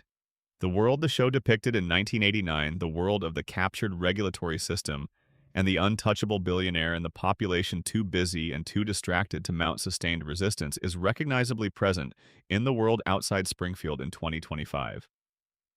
Not because the show predicted it, because the show was already looking at it clearly in 1989, and the things it was looking at have not gone away. That is the true nature of the prediction phenomenon. Not that the writers knew the future, but that they were seeing the present accurately enough that the future the present was already building was visible to them, even then. Supplemental content. Where is Springfield extended? The geography of belonging.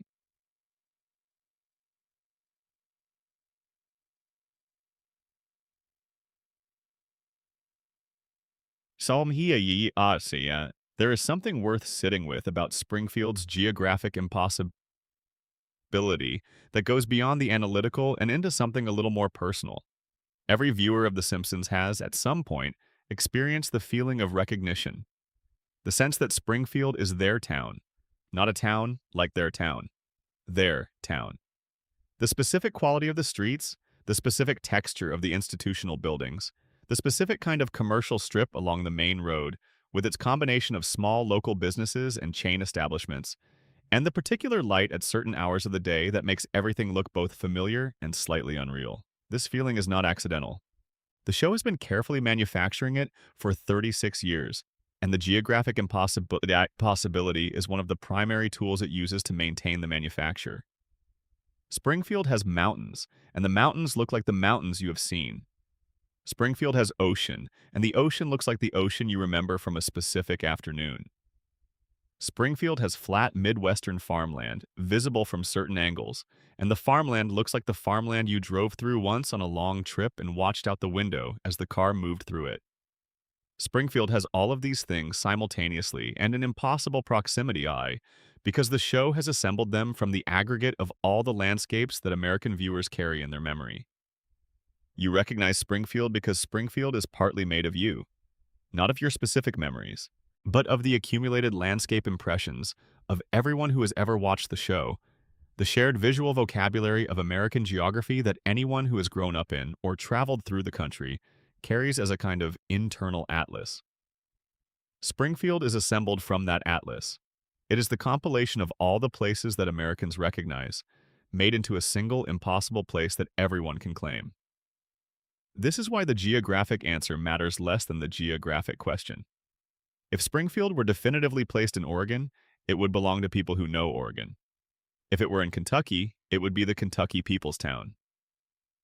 The geographic ambiguity is what allows it to remain everybody's town, perpetually claimable by everyone, belonging fully to no one, and thus available to all.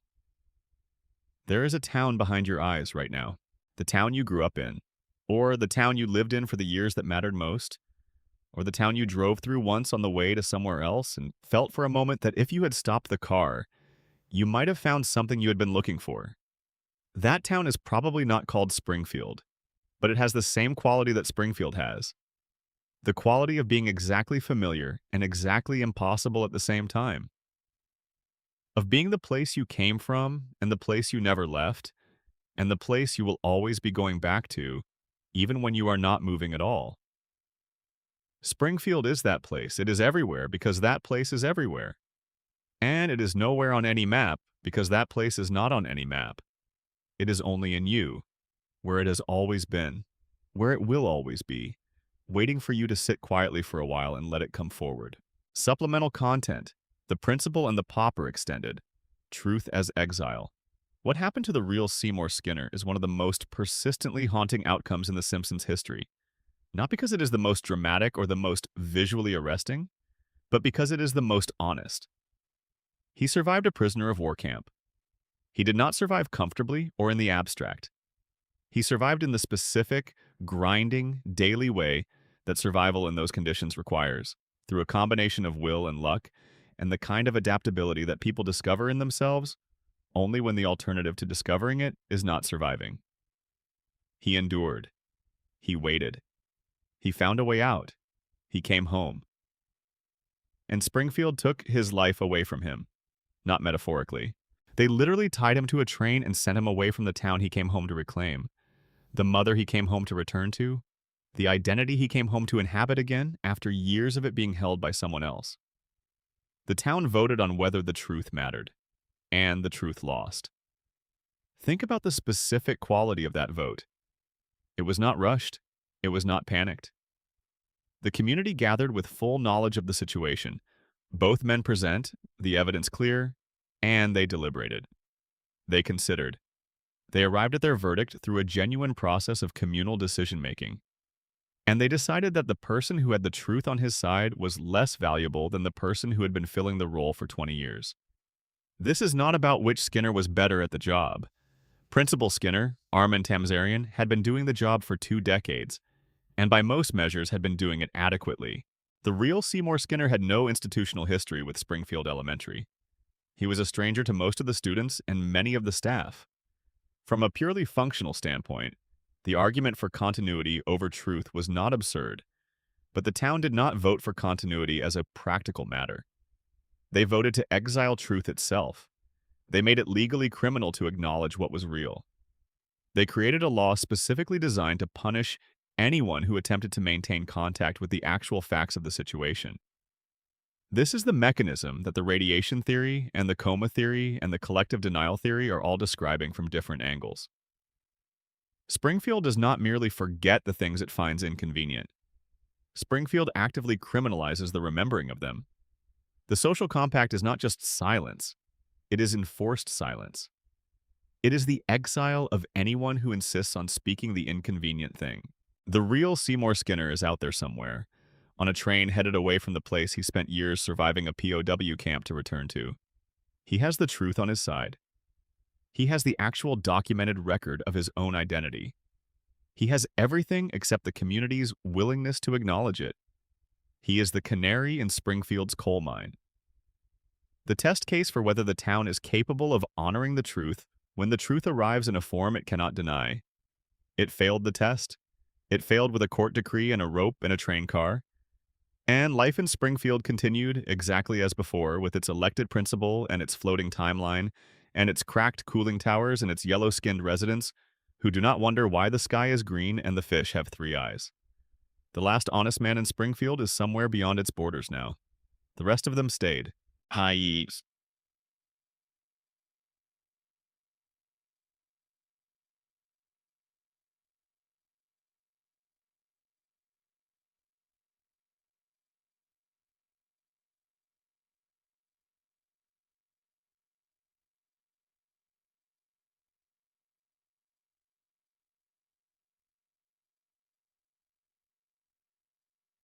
Bonus section: Sideshow Bob and the Myth of the Reformed Villain.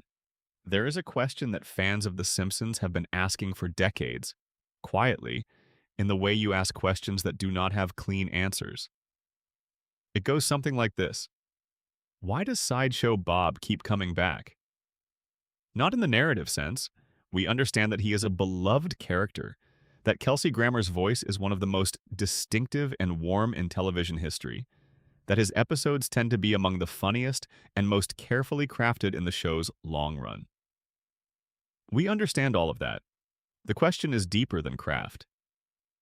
The question is about what Sideshow Bob represents, what role he plays in the mythology of Springfield, and why, despite every attempt at redemption, every moment of apparent change, he is always drawn back into the cycle of obsession and failure. Because here's the strange truth about Sideshow Bob. He is the only character in The Simpsons who genuinely wants to be better. And he cannot do it. Think about what that means. Springfield is full of flawed people.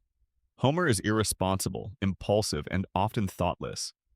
Mr. Burns is cruel in ways that defy ordinary moral categories. Apu for many years participated in small corruptions and quiet hypocrisies. Even Marge, the moral center of the family, harbors anxieties and resentments that occasionally surface in painful ways.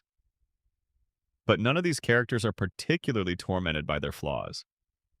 They are who they are.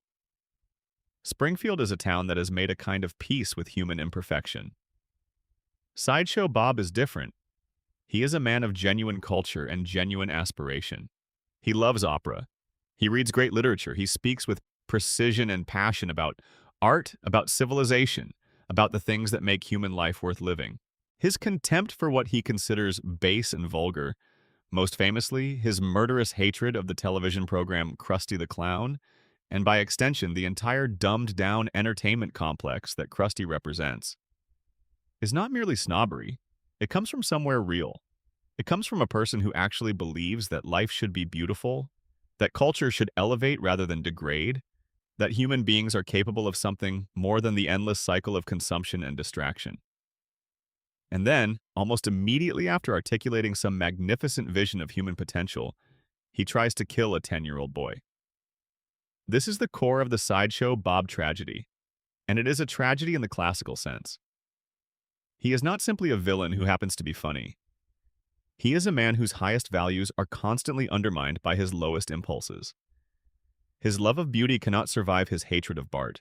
His vision of civilization cannot accommodate the fact that a child outsmarted him and destroyed his career.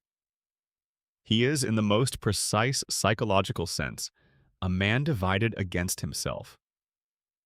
One of the most interesting fan theories about Sideshow Bob suggests that he and Bart are not enemies at all, in the way that Tom and Jerry are enemies, or the Roadrunner and Wile E. Coyote.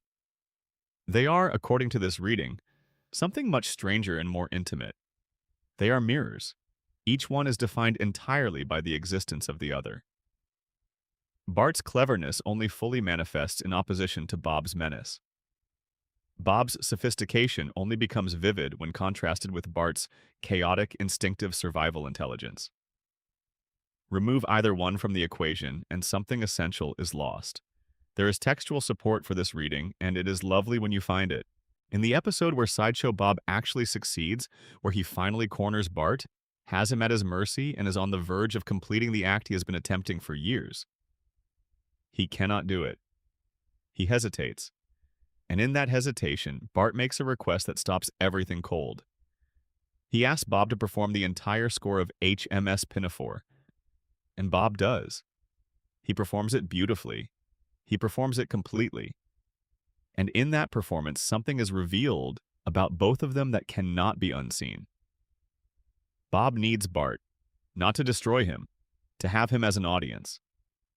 Bart is the one person who takes Bob seriously, who engages with him fully, who treats the contest between them as something that matters. The rest of Springfield barely notices Bob except when he is actively threatening someone. Bart pays attention. Bart shows up. In some dark and twisted way, Bart Simpson is the most reliable relationship in Sideshow Bob's life. And this is where the theory gets interesting, because it connects to something deeper about the show's mythology. The Simpsons is, at its heart, a show about the persistence of relationships, about the fact that we are bound to certain people, our families, our adversaries, our mirrors, in ways that defy our own preferences and best interest. Homer does not always want to be married to Marge. Bart does not always want to be Homer's son. Lisa does not always want to be a Simpson. And yet they cannot leave. The gravity of the family holds them, even when it costs them, even when it limits them. Sideshow Bob is the externalization of this theme. He is the person outside the family who is nevertheless bound to it as tightly as any of its members. His story is Springfield's story told from the outside looking in.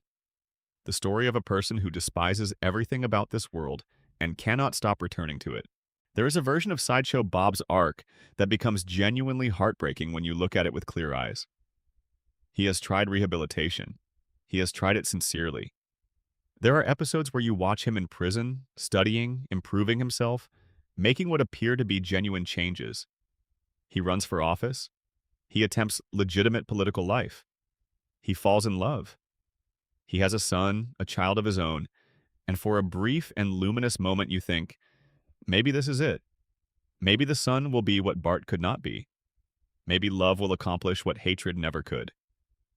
It does not accomplish this. Bob's son, Gino, turns out to be just as committed to the family vendetta as his father. And when that happens, when you see the small child clutching a weapon with the same gleaming intensity as his father, something in the show's mythology becomes explicit. The need to destroy the Simpsons is not a choice that Bob made. It is, in some sense, a destiny that has already been written. It passes from generation to generation. It is, if you want to be precise about it, a kind of curse. Here is another layer of the theory, one that requires you to hold two ideas at once. Some fans argue that Sideshow Bob does not actually want to kill Bart. They argue that what he wants, what he has always wanted, in the deepest and most honest part of himself, is to be acknowledged, to be seen. To have someone look at him and say, yes, you are everything you claim to be. You are cultured and brilliant and worthy of the admiration you seek. The attacks on Bart are, in this reading, a cry for recognition expressed through the only language available to someone who has lost everything else. And Bart, in his own chaotic way, actually provides this. He takes Bob seriously. He respects him enough to fight him, to engage with him, to outwit him, rather than simply ignoring him. Every time Bart defeats Sideshow Bob, he is also affirming him. He is saying, you were worth defeating. You were a real opponent. You mattered. Think about that for a moment. In the quiet of wherever you are listening to this, the villain is kept alive by the hero's attention.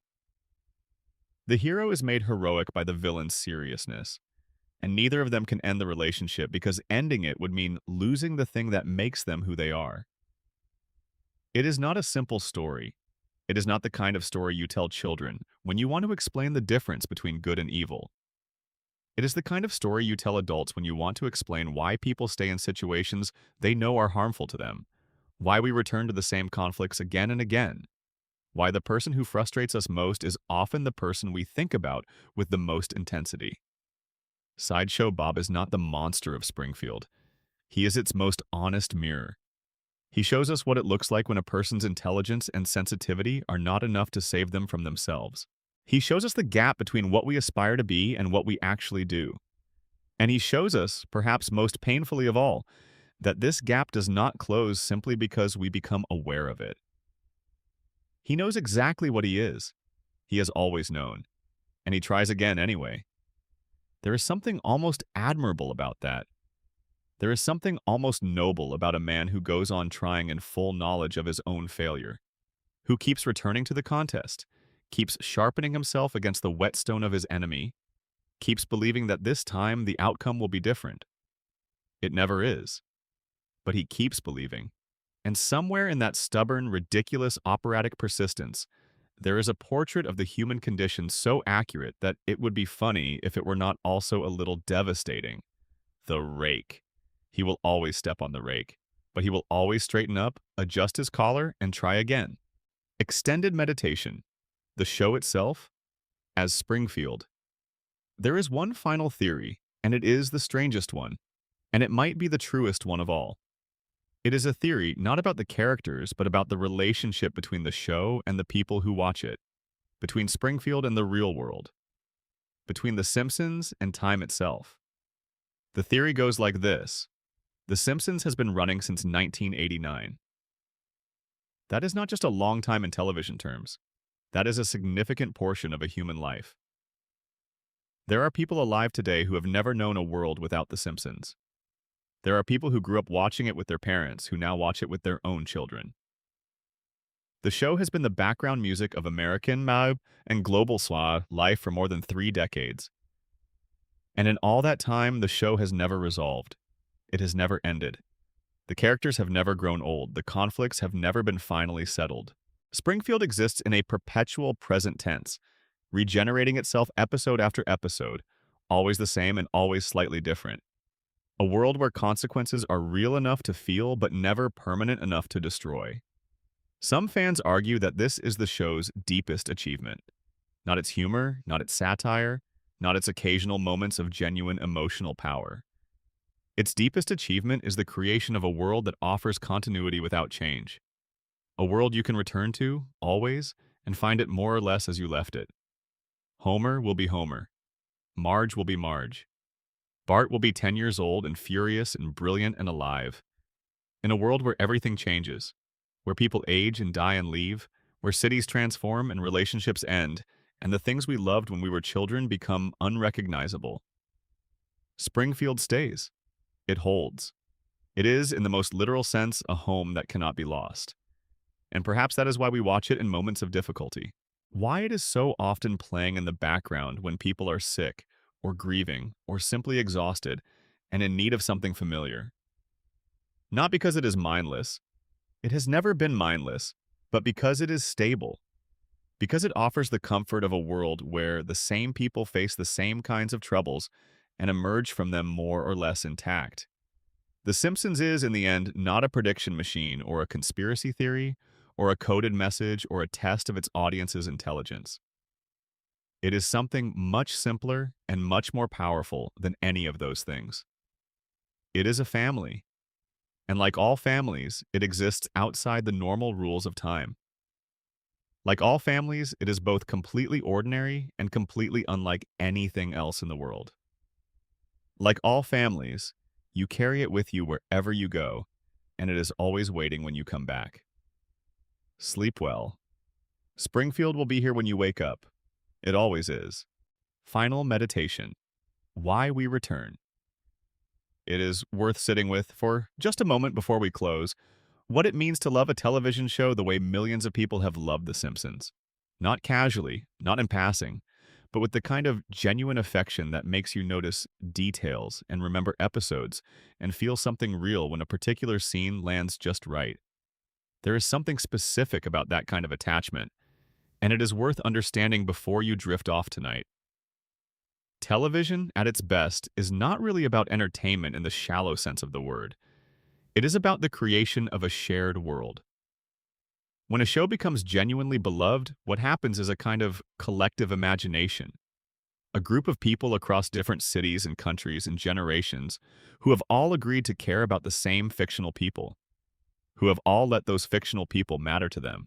The Simpsons has created this agreement on a scale that almost nothing else in the history of the medium has matched. For more than 3 decades, across cultures and languages and political moments and generational shifts, people have agreed. These people matter. This family matters. This town, with its nuclear plant and its donut shops and its dysfunctional civic life, matters. And theories like the ones we have explored tonight are a way of honoring that agreement. When you construct a detailed argument about Homer's coma or Mr. Burns's impossible age or the geographic impossibility of Springfield, you are doing something that looks like intellectual play but is actually something more like love. You are spending time with something you care about. You are looking at it closely enough to find the seams and the contradictions and the beautiful accidents that accumulate over decades of collaborative storytelling. You are treating a piece of popular culture as something worthy of sustained attention. The writers of The Simpsons have spent their careers creating a world so rich that it generates its own mythology. The fans have spent their years living inside that world so completely that they can detect its patterns and anomalies the way you learn to read the moods of a city you have lived in for a long time.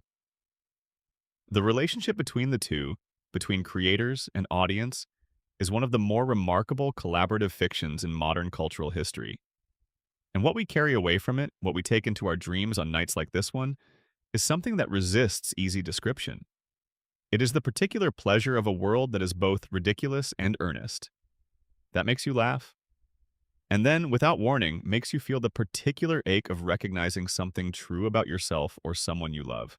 That has shown you, in the course of 100 different episodes over the course of your life, the shape of family and community and failure and persistence. The nuclear plant glows softly on the edge of town. The quick E-Mart sign buzzes in the quiet night. Somewhere on Evergreen Terrace, a television is on, casting its blue light through a window, and Homer is on the couch, and the family is together, and tomorrow will bring new troubles, and new absurdities, and new small moments of grace. This is Springfield. This is the place we built together, in the space between a television screen and the imagination of everyone who ever watched. It is yours. It has always been yours, and it will be here exactly as you left it, whenever you need to come back. Close your eyes now. Let the weight of the day ease out of your shoulders, out of your chest, out of your hands. Let Springfield settle around you like something familiar and warm. You have been here before. You know these streets. You know these people. Sleep well. You have earned it.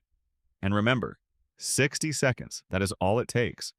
A subscription, a like, a small signal sent into the vast digital dark to say, yes, I was here, I listened, this mattered to me. It costs nothing and means everything to the people who make things like this for you. But for now, there is nothing left to do. The theories have been told, the mysteries remain as they should, suspended in that beautiful amber of perpetual possibility. Springfield will not resolve. The Simpsons will not end, not really, not in any way that matters. And neither will this feeling. Good night.